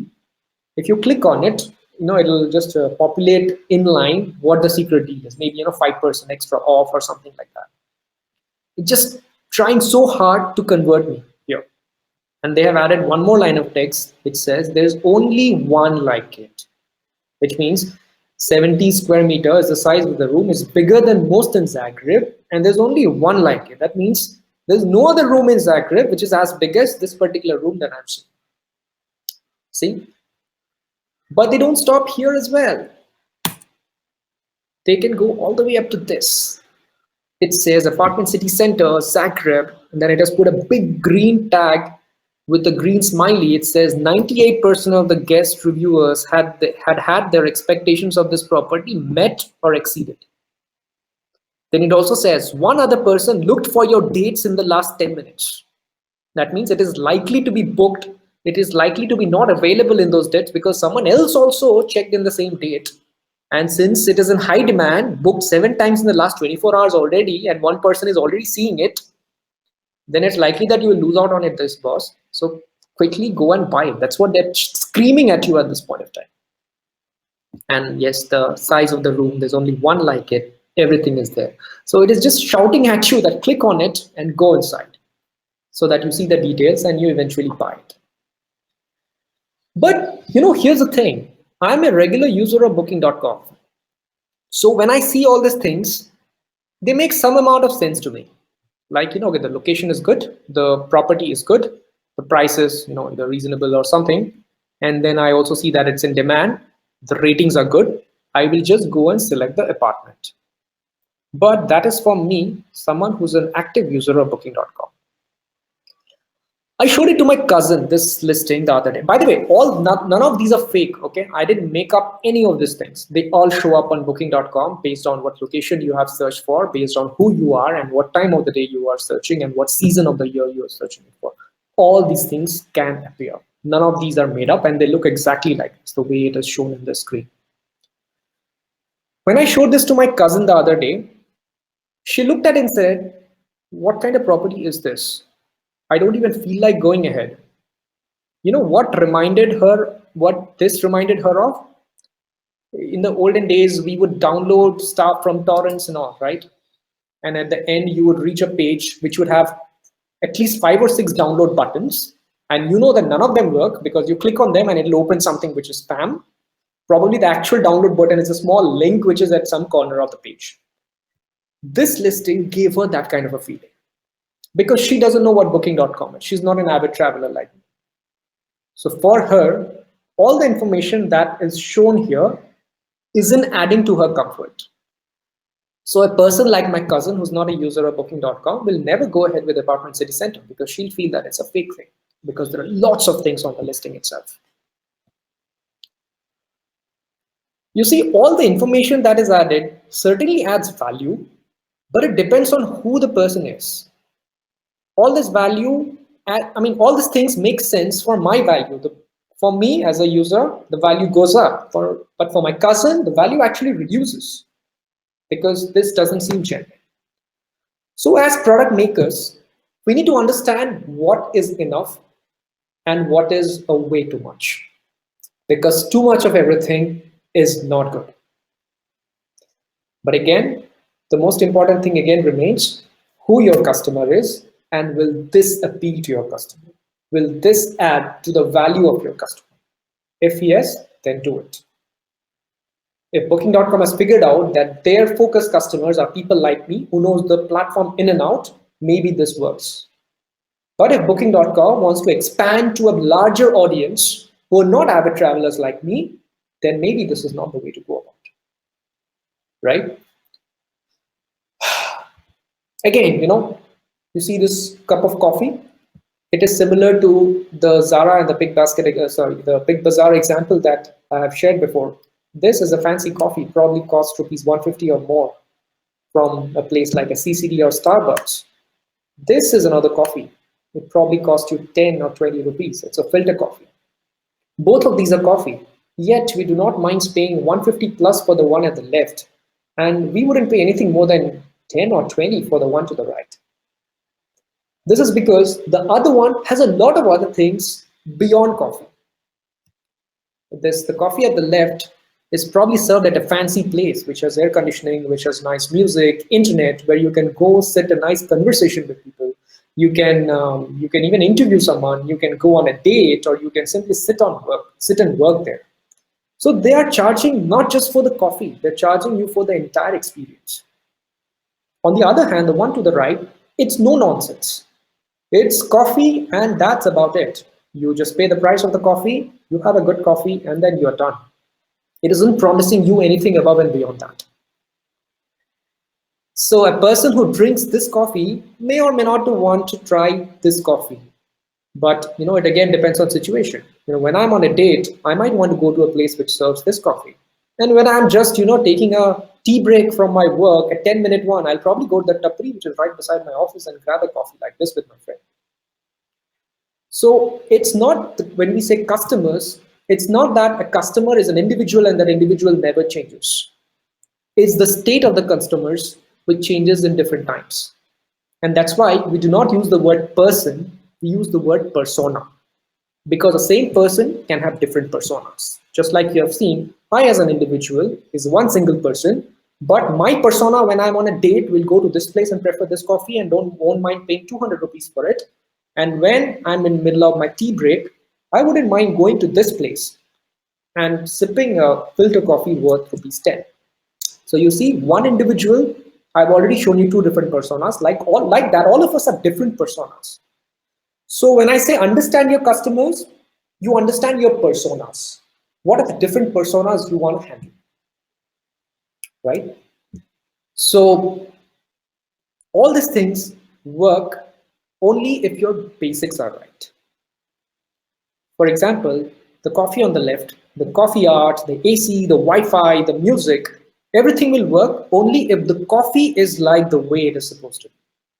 If the coffee is bad, all the fancy things that you put on the top, doesn't matter if your AC is really good or if your internet is the fastest. If your coffee isn't good, those things won't work.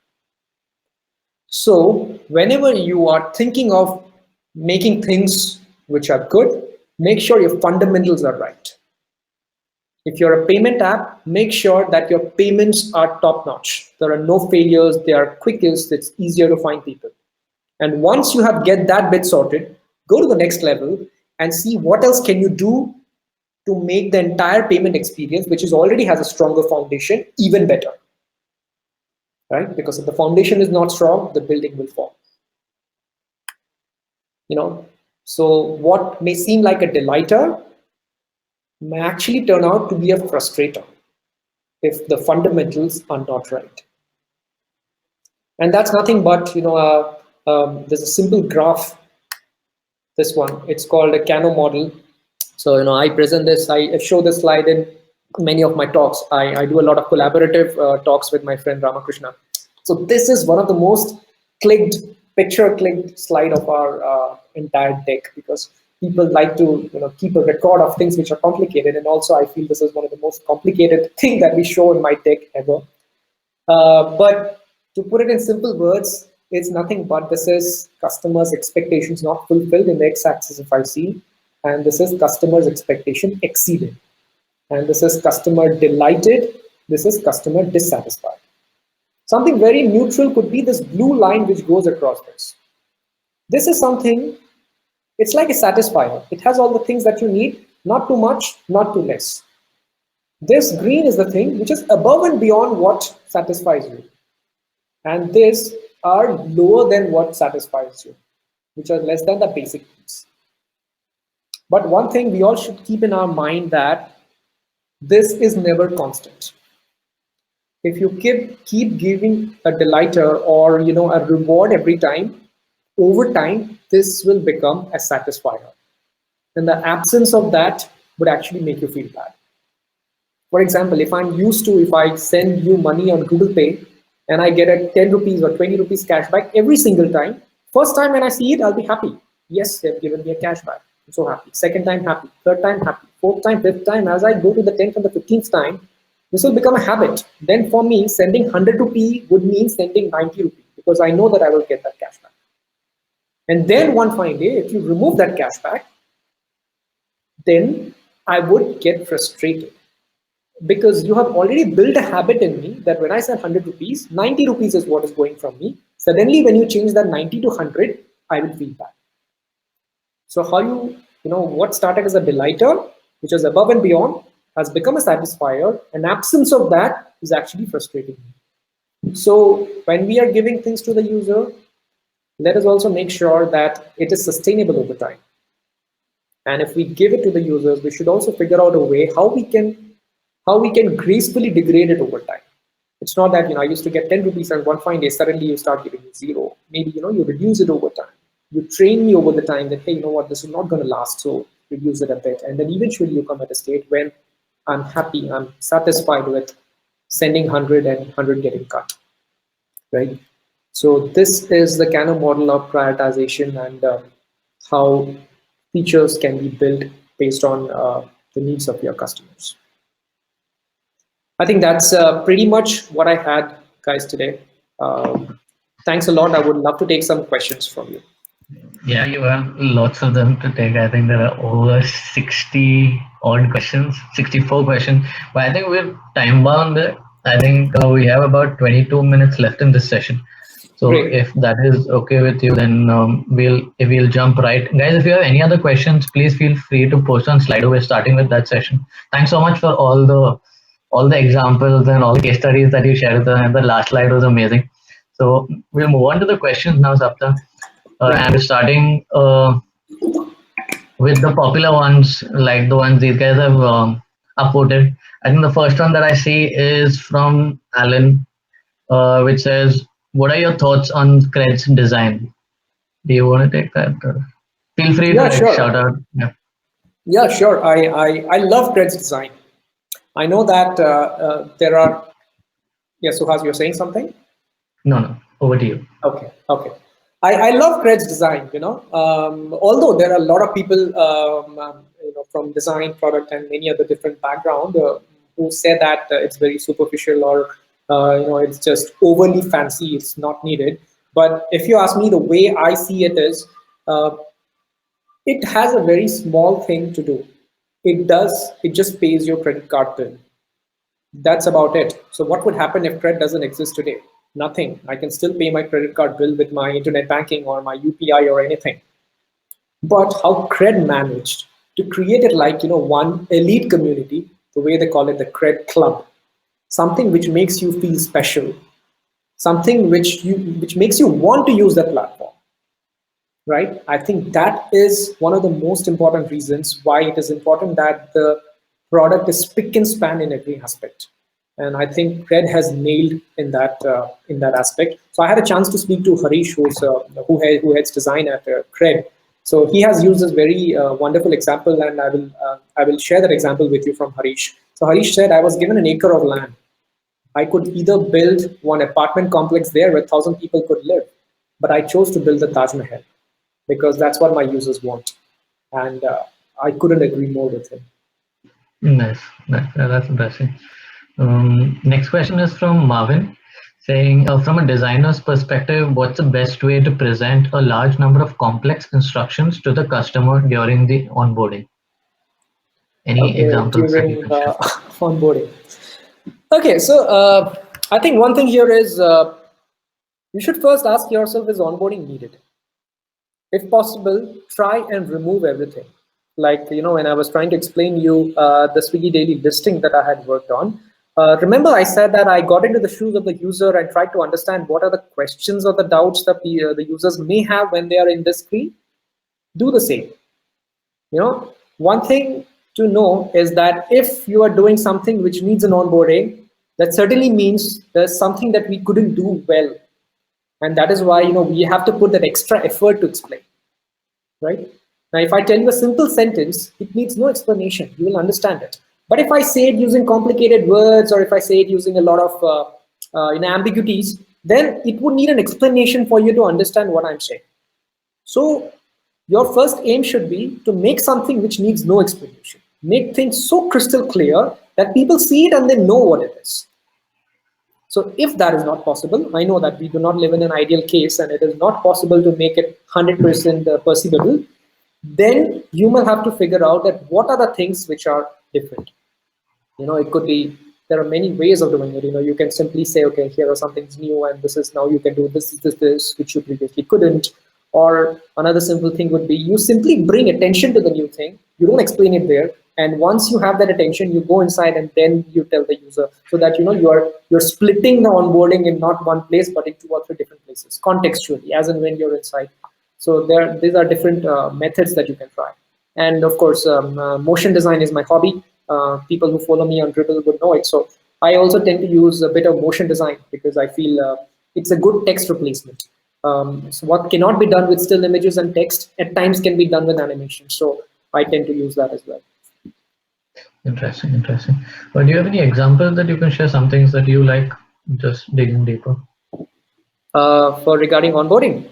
Yeah, or anywhere they can go to, or any resources, anywhere they should check for this. Sure. I will share that link as well. So Sure. Swiggy now has something called Swiggy Stores. It's been a while, so I think it's almost a year that we have Swiggy Stores. So Swiggy Stores is nothing but a place where you can buy groceries and anything which is beyond food, groceries, medicines, a lot of other things. So this, when we were starting it, it was a new thing for our users. So people are used to buying food from our platform, and suddenly they would start seeing groceries in certain places, medicines, pet food, baby food, and all those things. So how do we let the user know? One thing was to, maybe write all these things that, hey, now you can do all these things, you read it, and now you understand. We took a different approach. We used animation. So I will put a link into the comment section so you guys can have a look. This is nothing but a dribble shot that I made, and it was implemented. It is nothing but a video, an animation, and a text at the top which says introducing stores.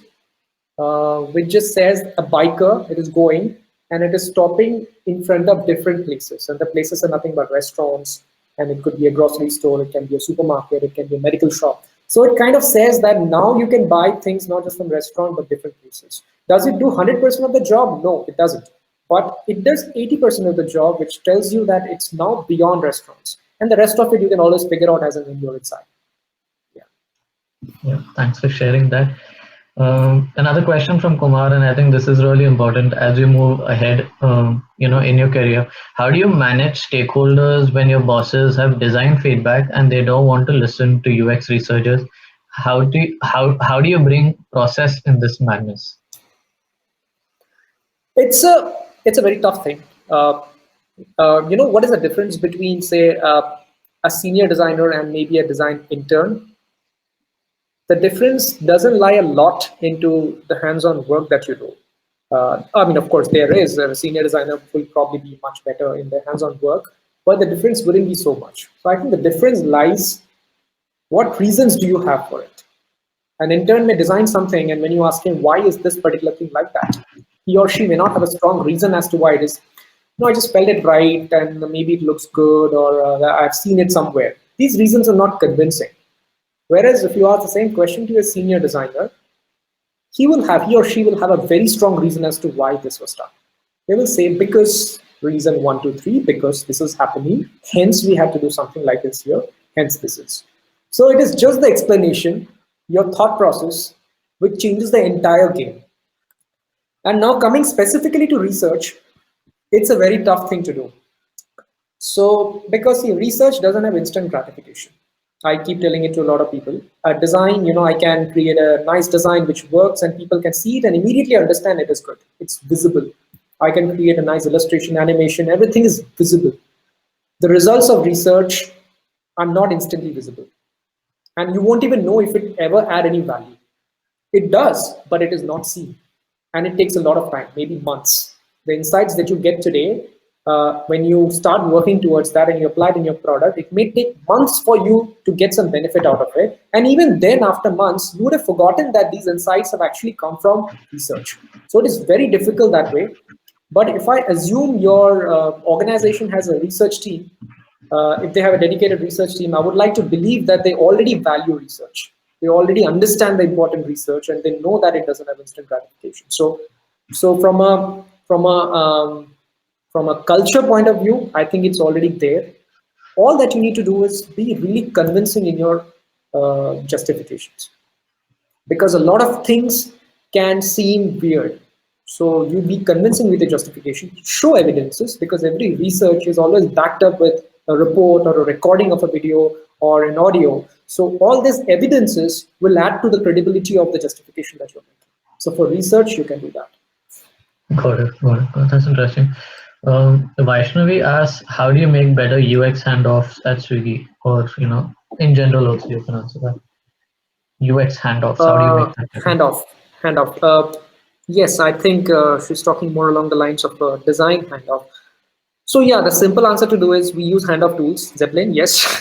Kumar Abhishek has posted. Yes, we use Zeppelin. Yes. But we have also figured out over time that it is not enough to put things on Zeppelin and then let the users use it directly. The developers use information from that directly. The reason being, there is always a delta. And that delta, believe me, makes a lot of difference. So what we do at Swiggy is after the developers have built everything from Zeppelin, they have picked up every number and everything from Zeppelin, and they have made the first draft of the build, they come to us. So designers and developers sit together and we review it in different devices, because every device has different sizes, different screen density, especially in Android, and a particular design could look way different from one another. So when we pair up and we talk, we just go beyond numbers. We just don't say that, okay, this was 16 pixel in design. We just use our eyes. Say, okay, this doesn't look good at 16, so let us try and make it 17. Or, let us increase it just a little bit. Or let us, increase the spacing between these two elements. So these are the internal things which happens when these two people, the developer, the designer, are paired up. And that is the delta that I'm talking, which Zeppelin cannot give you, can never give you. And fixing this delta creates a lot of difference, trust me. Got it. Got it. Thanks for that. Next question is from Sachin Rao. He asks, how does one solve problems that lack clarity in both their aims and solutions and are subject to real world constraints? Okay, so here's the thing. Every problem will lack clarity. So you can never expect to have something ready on front of your plate and you just dissect. That will never happen, my friend. In a real life scenario, every problem that you attempt to solve will have a lot of ambiguities around it. And it is your job to remember. I showed a diagram with a lot of these things, and finally it maybe settles down. So everything starts there. So you will actually have to do a lot of back and forth. You will have to speak to a lot of stakeholders, try and understand, maybe even get into fight once in a while. But all those things are important for you to get clarity as to what you're trying to solve and who you're trying to solve it for. Unless you do not have clarity between these two, you can never do a good job. You may feel that you have done a decent job, but then it won't give you the desired results that you had asked for, right? And especially, I think what else has Sachin mentioned? There was one more thing that he has said about.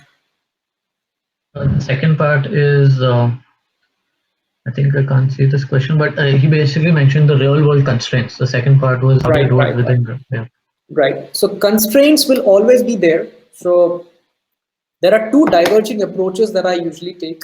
One is when you embrace the constraints, because they are the reality. You need to know that these are the constraints, and you need to make it work in that way. So these are the trade-offs that we do. At times it happens that what is 100% good for the users may not be 100% good for the business or for the product or for the organization. So what we do is we make minor trade-offs. Can I make it work for majority of the people? Can I make it, if not 100, can I make it 90% good for the users so that it is also better for the business and the product? That is the kind of trade-off that we as designers or the entire product makers need to make, because it's really important that we understand that kind of trade-offs. And the other diverging side that I was talking about is, if we always bind ourselves with restrictions from the real world, we will never innovate. So if we always think that I cannot do this because tech doesn't allow me to do it, which is fine. But what is impossible today will become possible tomorrow. Like the dribble shot link, which I've shared in the comments right now, this thing wouldn't have been possible 2 years back, but today it Right. is. But that doesn't mean that 2 years back, any of us have not explored this. Any of us have not imagined this. A lot of people have imagined, and people would have said, "What the hell is this? This is not even possible. Why did you even make this?" But the point is, if you do not make it today, if you're not acquainted with this today, you will never be able to create it very soon when it's going to be a possibility. Got it. Got it. Yeah. Next question is from Dipayan. He says, why are few products not having a great design but still work really good in the market? For example, IRCTC. Does it mean that design really doesn't matter if it is a high usage product? So design is a very big term. So I guess what the person meant is visual design. Maybe Aesthetics. a product may not look good, but it can still work perfectly. So in that case, you cannot really say that the design isn't good. The design is good in every aspect. Maybe it doesn't look good. It can get a visual refresh. I can get a new skin for it. But if it's working, it's fine. Now coming to IRCTC, to be specific, in my opinion, why IRCTC works is because of the monopoly. Because there is no other option. If you don't use IRCTC, there's no other place you can go to. For flights, on the other hand, if I don't like Clear Trip, I can always go to Make My Trip, or vice versa, or any other player. In IRCTC, in case of train, I don't have that option. So maybe that's why. Yeah, for sure. I think someone has just commented LIC. LIC is, again, it's maybe about the trust. I think what you're trying to say is LIC is a government organization. Maybe it is not as fancy and good as the other private insurances. The same can be said about banks. But I think with government, when it comes to your money, people have certain amount of trust with the government, and that is the reason why I think it is important. And also, if you see, LIC may not have a good app, but I really don't know if it is not good as an insurance providing company. It is probably really good. It has all the options and it does the job of an insurance provider quite well. Yep. I think, given the time constraint, I think we need to rush to the questions we have. The Sure, questions are just sure. flowing in. So, I'll try and keep them short. Sorry. yeah. Next one is from Mayank. Please, can you share some of the best resources that you would recommend for learning more about product design? Maybe a link if you've written it about somewhere. Link. I don't have a link, but I can say that I follow a lot of blogs. I'm not an avid book reader. The few books Mhm. that you see behind, so there are very selected books which I read. But I'm Okay, more of a link and a blog. I mean, a blog sort of person, an article sort of person, because I think they're very relevant to the time. But got it. we need to be very good at filtering, because anyone can write a post. So you make sure that you read it from the right source. I like to follow the design blogs of Uber, Google, Airbnb, and all those people. So we understand the thought process behind them. Swiggy has a design blog too, so please feel free to go through it. Yeah, and regarding books, I believe in habit building. I think I've stressed about that a lot during my talk as well. So there are two books which I usually recommend: The Power of Habits and The Atomic Habit. So they are not directly related to design, but you know a great deal of things about habits, and that is your ultimate goal, like we were discussing. Got it. Maybe you could post a picture of your bookshelf later after the sessions. And It's a very small one. Okay, I will maybe. yeah. Next one is from Anonymous. How do we maintain the same design aesthetic throughout the project? Throughout one project is relatively easier. But Okay. the problem comes when multiple stakeholders are using on it. Like you design something and then someone else does it, and Yeah. everyone has their own tastes and own definition of visual. So one tried and tested way of solving this is using design systems or a UI kit, so that you don't design every element from the scratch every single time. So you can reuse a lot of these components. So even in the absence of a well organized design system or UI kit, you can always refer to your older designs. Say in Swiggy, if I were to make some changes to the listing, I don't start from the scratch. I copy and paste the old listing and then I change over it. So that kind of takes care of a lot of things. Got it. Yeah. Next one is from Nidish. He asks, how do you go about building customer personas and yeah, that's it. Yeah, how do you go about building customer personas? That involves a lot of research, like the actual process of identifying and building personas involves a lot of research. I'm not the best person to answer this, because I'm not really the best person to speak about research much. Maybe some of my colleagues are, but I will just tell you something. So what I believe is you always started with certain assumptions, and you feel that these five or six could be the personas that we work on. Then we try and identify in the real world that who are these people? Can I find people who fit into these personas that I have assumed them to be? There are recruiting agencies that you can use for recruiting for user research. People who match your personas. Then you talk to them. There's of course a set procedure of how you do it, and then you understand if this person or if this persona is really the product you're building for. If yes, then yes, you're validating your assumptions. If no, you might know that after talking to some of the people that this persona is not who we are building it for. So there can be some of the changes there. Yeah. Got it. Another one on onboarding. I think you already answered this. Next one is, hello Saptarshi. Can you please tell us your journey from an engineer to a product designer? All the students that are self-taught designers want to know it. Great. Design was always my hobby. I graduated from my college in 2014. So I'm an electrical engineer from IIT Madras.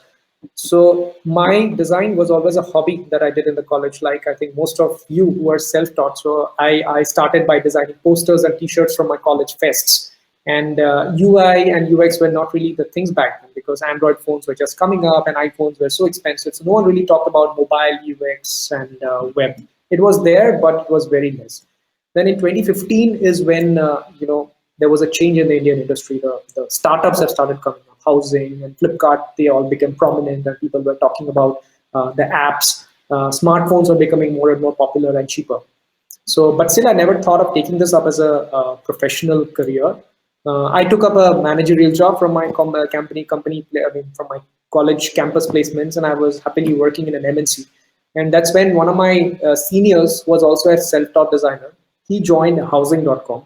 That was my first job as a designer as well. So he joined housing before, and then he reached out to me saying that, would you want to try working as a designer? So he referred me, and back then I didn't even have a proper portfolio. So they gave me a case study. I saw that. I had an interview, and I got selected. So that's essentially how I made into a professional journey. But that worked for me in 2015 when I didn't have a portfolio. But things are different today.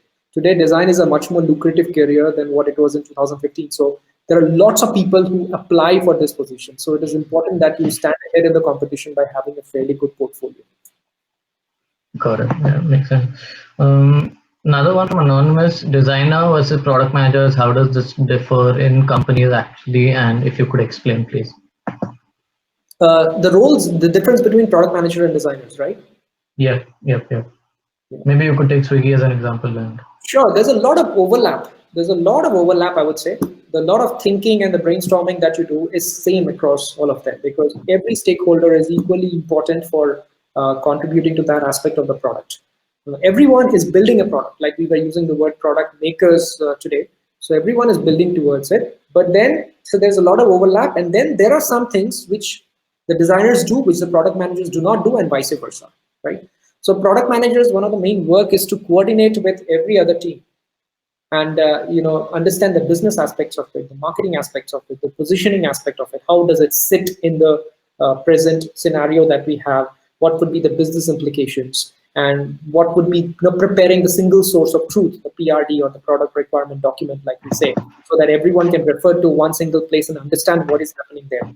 Whereas the work of the designers could be research, building, creating designs, creating screens, and maybe selling it, showing it to the stakeholders, and understanding, taking feedback. So the groundwork. All of them have their respective groundworks, but for a major part, there's a lot of overlap. Hence, you will see a lot of product managers becoming designers and designers becoming product managers in their career.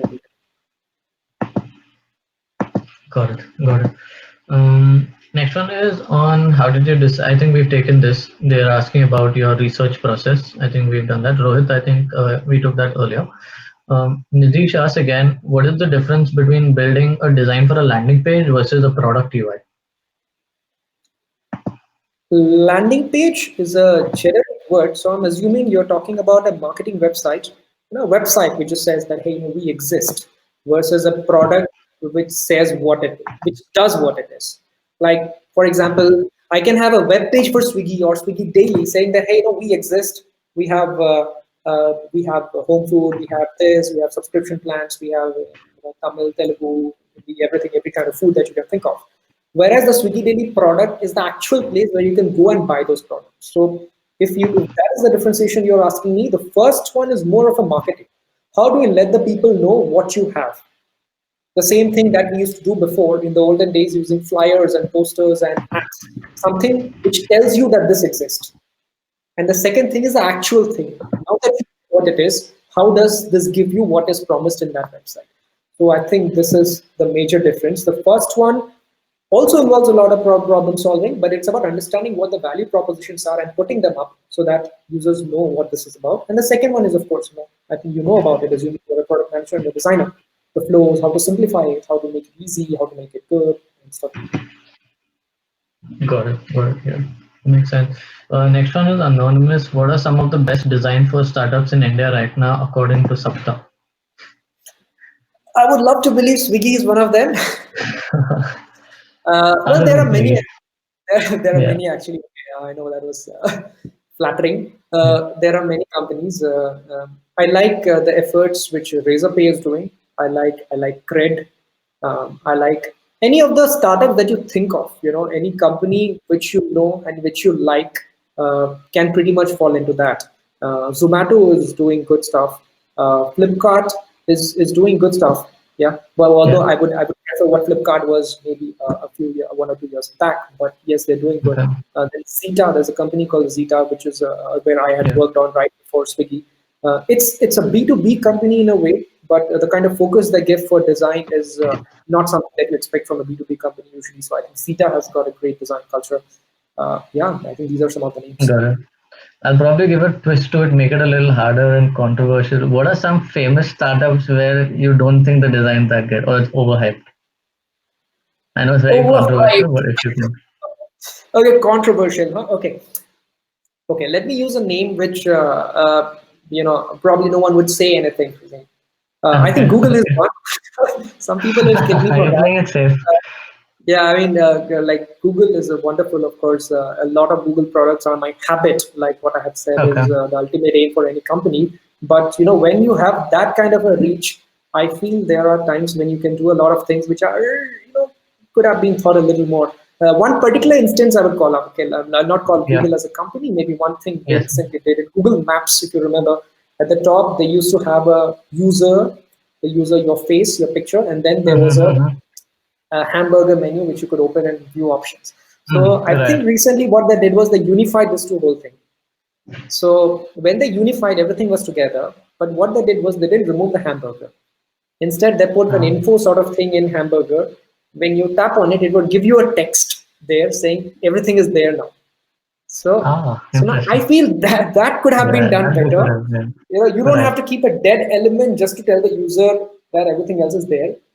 That is certainly a solution, but it could have been a lot elegant, is what I Done feel. I better. think there's also answers to the question of someone who has asked about onboarding.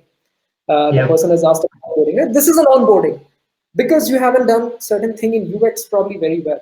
Well, I mean, I Mm-hmm. shouldn't say this because there are really great people working out there, but I Yes. personally felt from a user's point of view. Yeah. Got it. Got it. Thanks for sharing. Another one. I mean, we'll rush through these last few. I think we're just over time. But this is interesting. How is Swiggy during the lockdown? What are some challenges that you all are facing? And very specific to design, how are you solving this? Oh my God, there's lots of work. The short answer is tremendous amount of work. So, I have Mm-hmm. silenced my Slack, otherwise you'll be hearing all these things. So I told them that I Okay. cannot do anything till 4 or 4:30, and after that I'll be back. So Uh-huh. we are doing a lot of things for, we are committed towards making the experience good for you. Remember, I told you that any point of time, our users have questions in their mind that what, how, so we are always attempting to answer those questions right away. So in the case of this COVID lockdown, most of the questions are about your security and the safety of the things that you see, be it the interacting with a delivery partner or how the food is cooked or how it is handed over to you and stuff. So I'm sure all of you have a lot of questions about how are those things being handled. So we are taking a lot of steps to solve them at the ground level, that how can we make food delivery or grocery delivery safer for you. And once we are doing this, we need to communicate all those things in the app as well so that you understand what is happening. So there's a team, the design team, everyone, not just the design team, everyone is working day in and day out, trying to bring all those things as quickly as possible on our app, because a lot of people's life are dependent on Swiggy. There are a lot of people who order from Swiggy on a daily basis. And if they're not sure about ordering from there, their regular food is at stake. So yeah, that's what is going on. Got it. Got it. Thank you. Next one is how is the design done from Swiggy Daily scalable? I think you mentioned this earlier. How did Yeah. you decide on what to keep or not? What metrics do you consider while you are building? In case you say you design something, how do you know it's successful or not? So what are the metrics you consider at that point, or how do you go We about that? define them. We define them. Okay. So before building anything, we define what the Yeah. success criteria of that feature or that Yeah. product could be. Maybe Uh, if you could take an example from something that you shared earlier. Um, I don't have an example right away. Okay. One simple thing is Yeah. conversion, right? So Right. now conversion can mean a lot of things. So for a product like Swiggy Daily, we can say that okay, once we build this product, we should be selling these many orders or these many subscriptions on a monthly basis or on a yearly basis or something like that. So we set targets like this beforehand, and then we work towards achieving that. So to achieve the target, what are the things that I should do at a ground level, at a product level and everything. So this is what we do. And the same thing, the success criteria or the success matrices that we set doesn't have to be conversion or a transaction every single time. For many things, it is just about viewing. And if I have designed an information card which I want the users to see and digest, it is just about how many people are viewing it. That is not related to how many people are converting. So if you just talk about measuring the design aspects of it, if I have done a good job at showing something, and if I know that people have seen it, then that's a success criteria. So it depends. We define it ourselves. Got it. Got it. Got it. Um, so one more question is how can we use white space, like especially on a lot of apps there are there are some spaces, white or black, where how do you make the best use of these spaces in case you've come across such a situation before? The best use is to keep the way they are, because I think white spaces or blank spaces is what the person meant, are beautiful. They work. They give a lot of breathing space for your content to remain and stand out. So I think it is important. But again, things are contextual. At times we do not have the liberty to do it. Like, at times you need to show a lot of information in that limited space. So then what do you do? So you create some sort of a prioritization. So what are the things that I want my user to see first, and then second, and then third, and then maybe rest of the things, if they manage to see, they will. So that kind of Right. prioritization that we do, the affordance or the visibility, we can do it a lot of ways, like size, or we can use opacity, a lot of things. But the short question is, blank spaces, embrace them. They are good. Got it. Got it. Sapta, since we're running out of time, how much time do you have left? I think questions are still coming in, and No, how I many can, more I do you can, think? I can, I can spend more time. So don't worry about that. I can stay. Okay, awesome, I don't know awesome. about you guys, but in case we need to stop it, so I'll Yeah, always be taking questions offline. So you have yeah, my social IDs, right? At the rate yeah. Saptarshi. So you can reach out to me on Instagram, Twitter, LinkedIn, any places, and I would love to take Awesome, questions there as well. I might take a little awesome. time to reply, but I'll surely will. Awesome, awesome. So, guys, we'll be sharing Sapta's handles in the chat section as well. So, please do follow his blog and give him a shout out if you like this. So, please take a screenshot, especially the last one that he shared. If anyone's taken a screenshot, give him a shout out, give him feedback on this session, give us feedback as well. We still have over 120, 130 people still on chat. So, we'll go ahead with the question. If you guys have Sure. more questions, we're still on. And thank you so much for the guys who are dropping off. Thank you so much for joining this. I know it's a little beyond what we promised the time to be, but I think we're super engaged and we don't want to cut it off. But I hope you guys enjoyed the session. Please give Sapta a shout out if you like the session. And yeah, see you guys in the next one. But yeah, we'll continue with the question here for the rest of us. Sure. And thank Yeah. you guys for people who are dropping off right now. I wish you learned something today. And if not, if there's any way you think I can get better, please drop me messages, your feedback. I would consider them for my future talk, so that I do a better job. Awesome, awesome, awesome.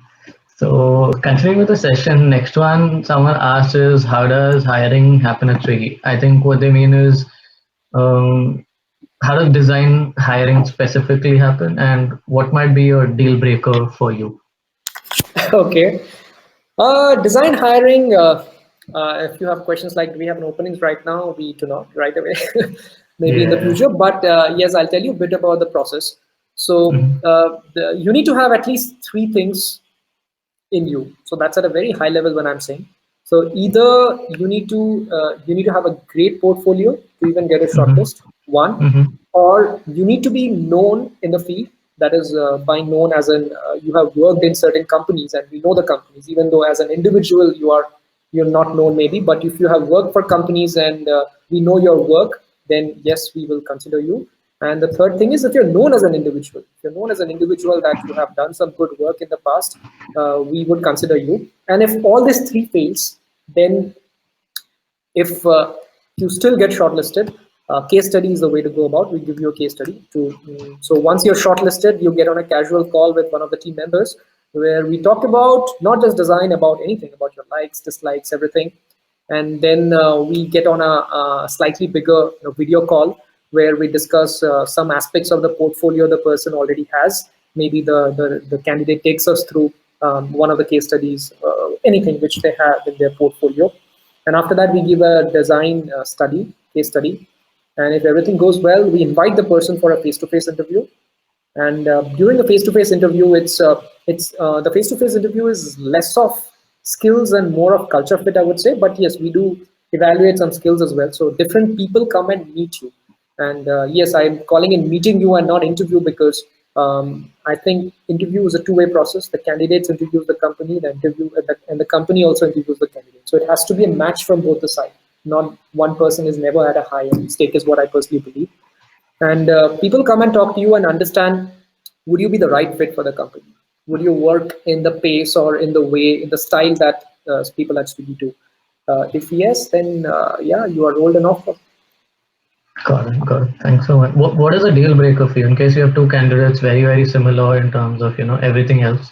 How would you choose one over the other? Deal breaker, nothing. Culture fit Specific could be now, and one. that's it. Culture fit Okay. could be one. If you feel that the person's attitude probably isn't what we would welcome at Swiggy, then maybe that could be a deal breaker, Mm-hmm. right? The person should be, friendly. It should be able to absorb feedback and work in the kind of environment we are in, and have a mutual respect for everyone in the company, the team, and the other stakeholders from different teams. So I think these are some of the very important things that we see. And Got it. Got it. craft is also something that we see. If you're a designer, your hands-on work should be good. Like, it Mm-hmm. doesn't mean that you're a design manager and Mm-hmm. you say that I only take decisions, I'll not do hands-on work. No, that isn't the case. In fact, even our Yeah. VP, the person who I report to, Mr. Srinath Rangamani, he does hands-on design as well. So although he has a lot Gotcha. of other bigger things to do, but he does hands-on design as well. So it is a part of our DNA that everyone should be good designers and not just ideators. Right. Right. Right. That makes sense. Moving on, next one is how do you convince engineers to ship designs as is without any trade-offs? Say even simple transition animations. Motivation. It's Motivate. much easier in a company like Swiggy because Mm-hmm. everyone knows it. So, anything which is even remotely close to fancy that we do, it isn't just a designer thing. If a developer manages to, replicate that and build that well on the app, then even the developer gets to know. I mean, his friends or everyone knows that, you see that bit, I developed it or I coded it. So Right. everyone has that motivation because they know that whatever they're shipping is going to millions of people. So True. which probably isn't there in many of the companies which are at a relatively smaller scale at this point of time. So I think this does. But having said that, we also make a lot of trade-offs once in a while because we need to understand that not everything is worth it. So I can spend 20 hours or 48 hours in making one simple transition or animation, but is it worth it? What is the Yeah. value that is going to get? If we feel that yes, that has tremendous value, then yes, we actually go and spend that 48 hours. But if we feel that hey, it can be tweaked a bit so that the development time or the working time reduces drastically, and we decide on trade-offs like that. Awesome. Awesome. Awesome. Next one is again around what's the current market salary for a product designer with experience of say 3 years to 6 years and then say 6 years to 10 years? How do you go about finding your worth in com? I think maybe other than Glassdoor and Patience, whatever is out there, what are some hacks that you go about?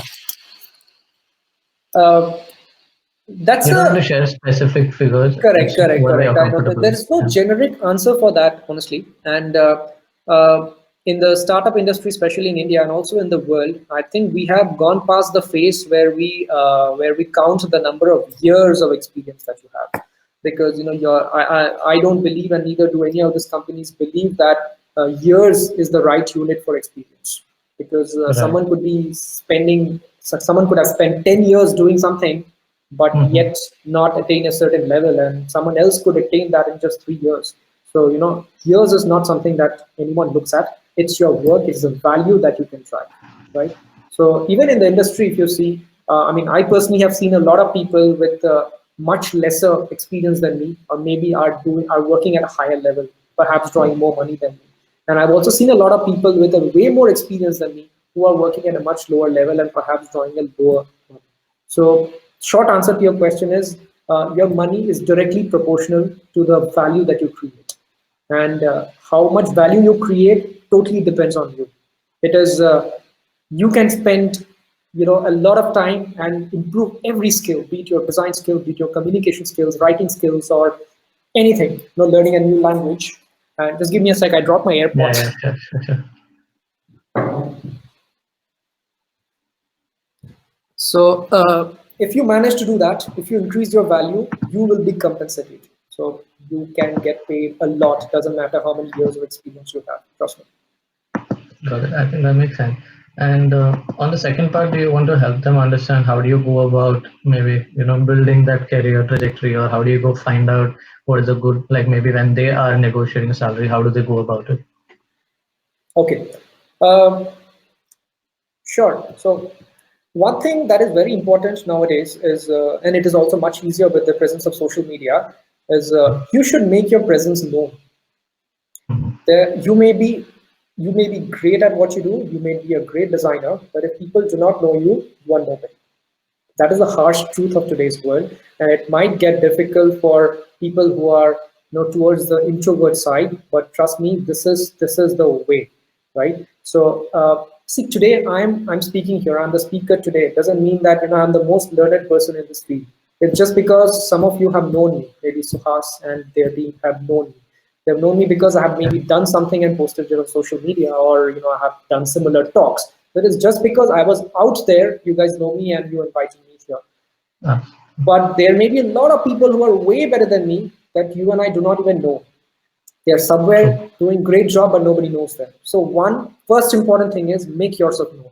There are many ways of doing it. Either post your work online, do some really good work at the very first place, of course, because if that isn't there, then nothing else that you do above it will scale.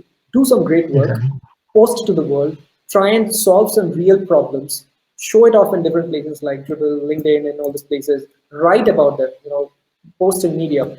Because with internet, with social media, you can reach out to someone who's sitting in the west coast of USA without even having to step out of your house. So once that happens, your credibility is built. And once that is built, you can charge, or you can negotiate, or you have the confidence to negotiate on top of that. One thing that worked for me was, by God's grace, there was the last company that I applied to was Housing. That was in 2015. After that, every company that I have worked for, it was a company that approached me. And once that happens, you as a candidate are a more confident person to actually go ahead and say that, hey, you know what? Yeah, I think I deserve this, because otherwise you wouldn't be reaching out to me. But of course, when you're negotiating, make sure that you don't become arrogant, because that's not a good thing to do either. But you understand your worth and never underplay yourself, right? If you want to know about specific numbers, you can reach out to me. I can probably help you understand those, but not in a public platform, of course. No, absolutely. I agree. That's why, the numbers in this one. Someone, I mean, this has just popped up again on the top of the list, is very related to this. What are your thoughts on designers turned influencers? Do you think they're misleading the design community? Not sure what a reference this is to, or if there's any particular reference, or you might know better than us. Yeah, I think I get a sense of what you're saying. So designer versus design influencer, right? So here, the word influencer is someone who can influence certain things, right? So I can go and say something today. Maybe one or two of my friends would know, and they would probably even believe. But I cannot make the world believe in what I say, because I'm not that big or that great a person. So an influencer has the capability to make a larger group of audience believe or understand something in the way it is. Okay. Now, when you say are they diluting the fact about designer and design influencer, is being a design influencer is one thing. If you know me for a certain reason, if I go and speak about it, you will probably believe. But am I qualified to do that? Is the question that others should ask. For example, everyone knows Shah Rukh Khan because he's an actor. He can come and give some political opinion of his. And that might also make a lot of people believe in that because of his fan following, because he's an influencer. But the question that we should ask is he qualified to make that? Okay, maybe political is not a right way. Maybe something about economy or something about finance or something like that. Is he even qualified is the question that we should ask. And it's the same as for everyone. So when a design influencer gives you gyan, and it's valid for me as well, the question that you ask, that you need to ask is he qualified for that? Just because he has followers on Instagram or LinkedIn, or he gets likes on his post, doesn't necessarily mean this person knows everything. It could just mean that he has a louder voice, as simple as that. So that's why be very choosy about who you listen to and who you believe in. That includes me as well. Absolutely, great point here. Another one I think is a little more specific. How can we decide color combinations and color palettes? But I think there's more. Okay. Yeah. I'll give a simple answer. Yeah, nature could be a very simple thing. Like I didn't start off as a visual designer. I acquired it over time. I learned it over time because I felt it was needed to do my product design in a better way. So now, okay, maybe I understand colors a little more than what I did before.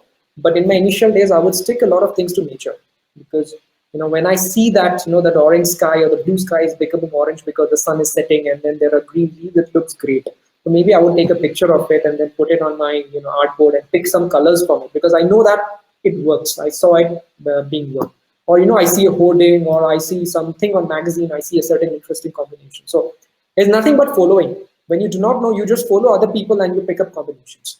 And there are, of course, more technical and more complicated ways of understanding color. Color theory is a topic in itself. There are complementary colors, there are analogous colors, and it's a whole lot of things. So I don't think even I'm qualified to speak about that. But if you want to start out, you can refer to nature and the things around you. Nice. Yeah. Um, I think another one, since you mentioned about your background, I think someone's asked on housing. Do you think the credential that you had with, say, your housing or your background in IIT, it helped you specifically? And they're also talking about a bunch of great designers. We know housing has a bunch of great designers who are doing great stuff out there in a lot of good companies. So maybe do you want to talk about what made housing that stamp of authority? Is Sure, there sure. anything like that? Yeah. I'll do that. So I think first let me address the IIT thing. Yeah. Yes, I'm fortunate enough to have studied in an IIT. Of course, I put a lot of effort for that, but I studied engineering in that. That has got nothing to do with design directly. But honestly, if you see, I learned a lot of design in IIT than I did outside. Okay, because it's not just the visual or the hands-on or the craft aspect of it. Your clarity of thought, your ability to think and your ability to break down problem and analyze gets better. I mean, it needs to be good for a designer as well, and that is something being an engineer or being someone who had studied in a place like this has helped me a lot. And I'm not sure if that contributed to my me getting hired in housing, even though I didn't have a portfolio. Maybe my recruiters or my interviewers who interviewed me back then would be in a better position to say. But I think one common thing would be what they might have thought is what I can assume is they would have figured out that, okay, this guy's from IIT, mostly he's smart, maybe he's smart, so maybe he can learn a lot of things even though he doesn't know now. So that could be the default assumption they might have made. Other than that, I'm not sure if the IIT tag had helped me into getting there. But having said that, let me tell you, yes, there are lots of people from IIT and other bigger colleges who are designing today. There are lots of people who are dropped off from different colleges as well.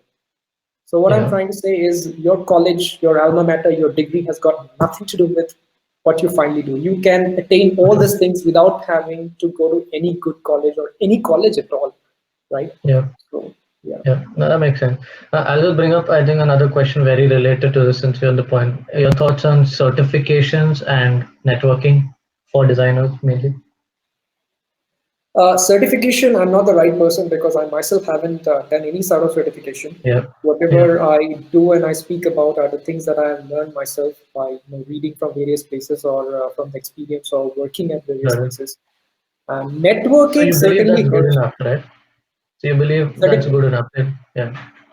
Certification, like I said, I'm not qualified to say it is. Like Yes at or this no? It's not point a yes of or no. life today, at this point of my life today, I do not miss having a certification.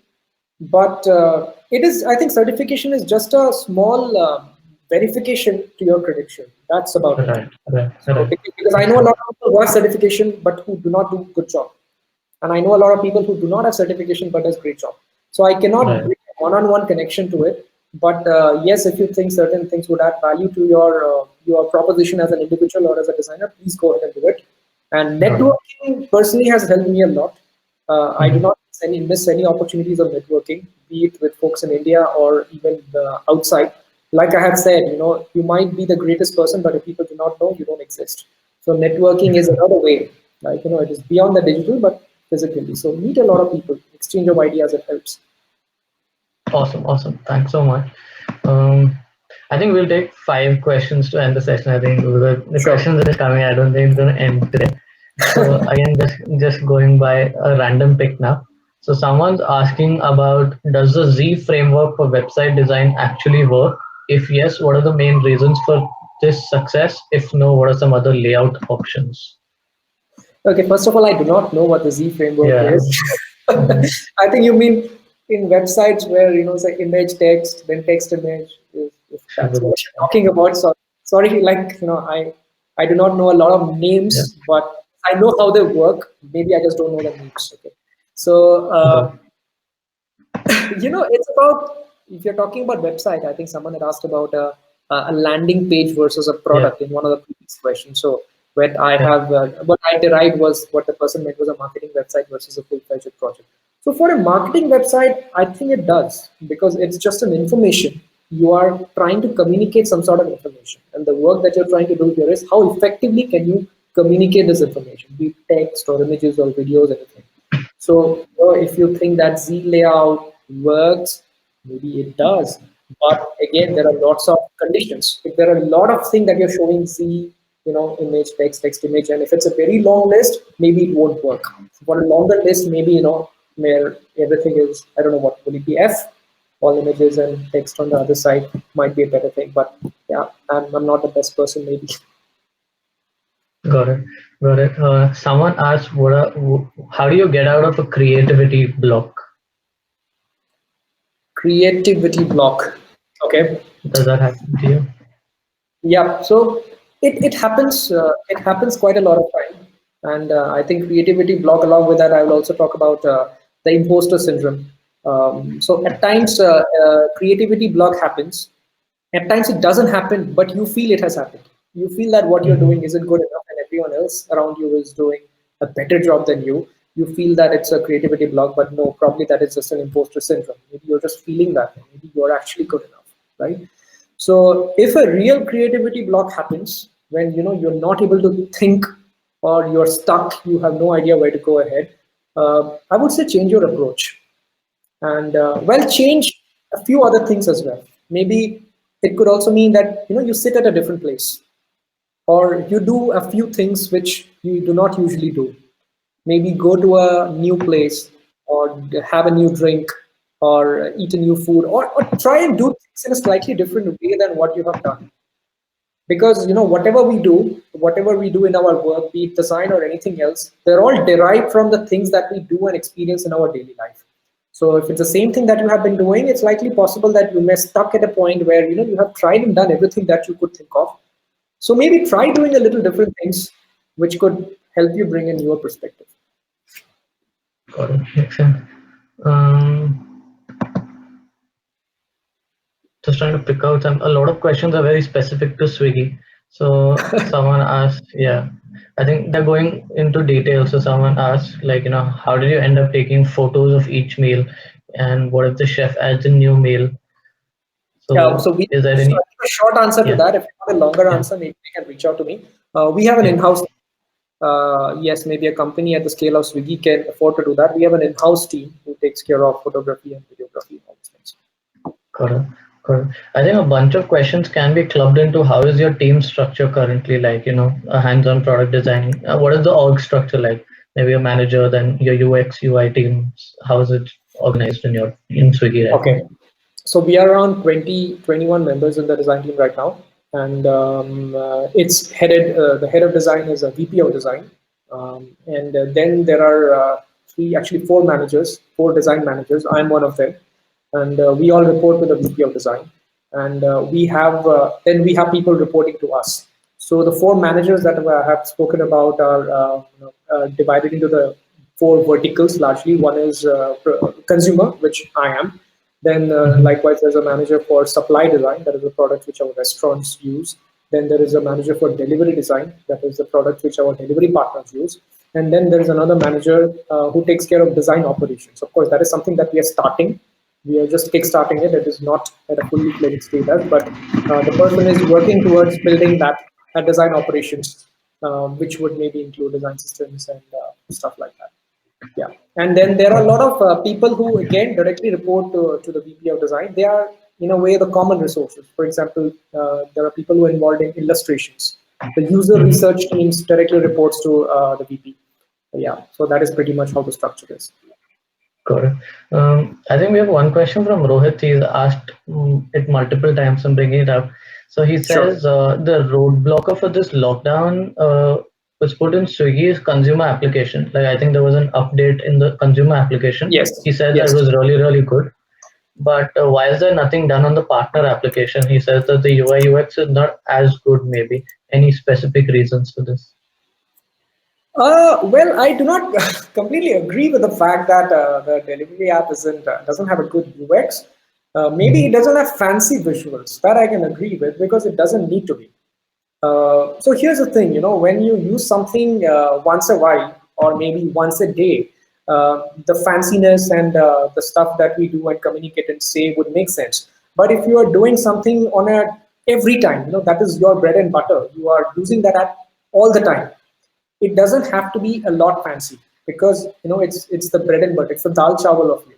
So I cannot put a lot of fancy stuff there because it needs to be what we stress towards is optimization. How fast can certain things be done, or how efficient can certain things be done, which is very important for the delivery products or for the supply products, and they are top notch in those aspects. I can tell you that. So of course, I can connect. If you are more curious, I can connect you to the design managers who take care of the delivery products, and they can give you a better idea of what we do.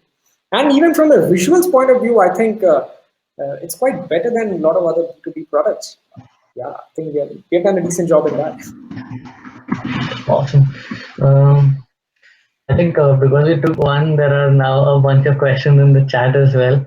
Okay, But maybe we'll just take these last two questions now. sure.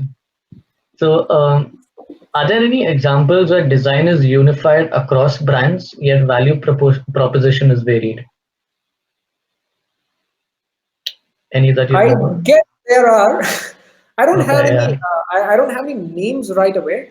Like Mhm, I gave the example of the person who designed that on put on LinkedIn, right? The same construct, the same template for different selling different things.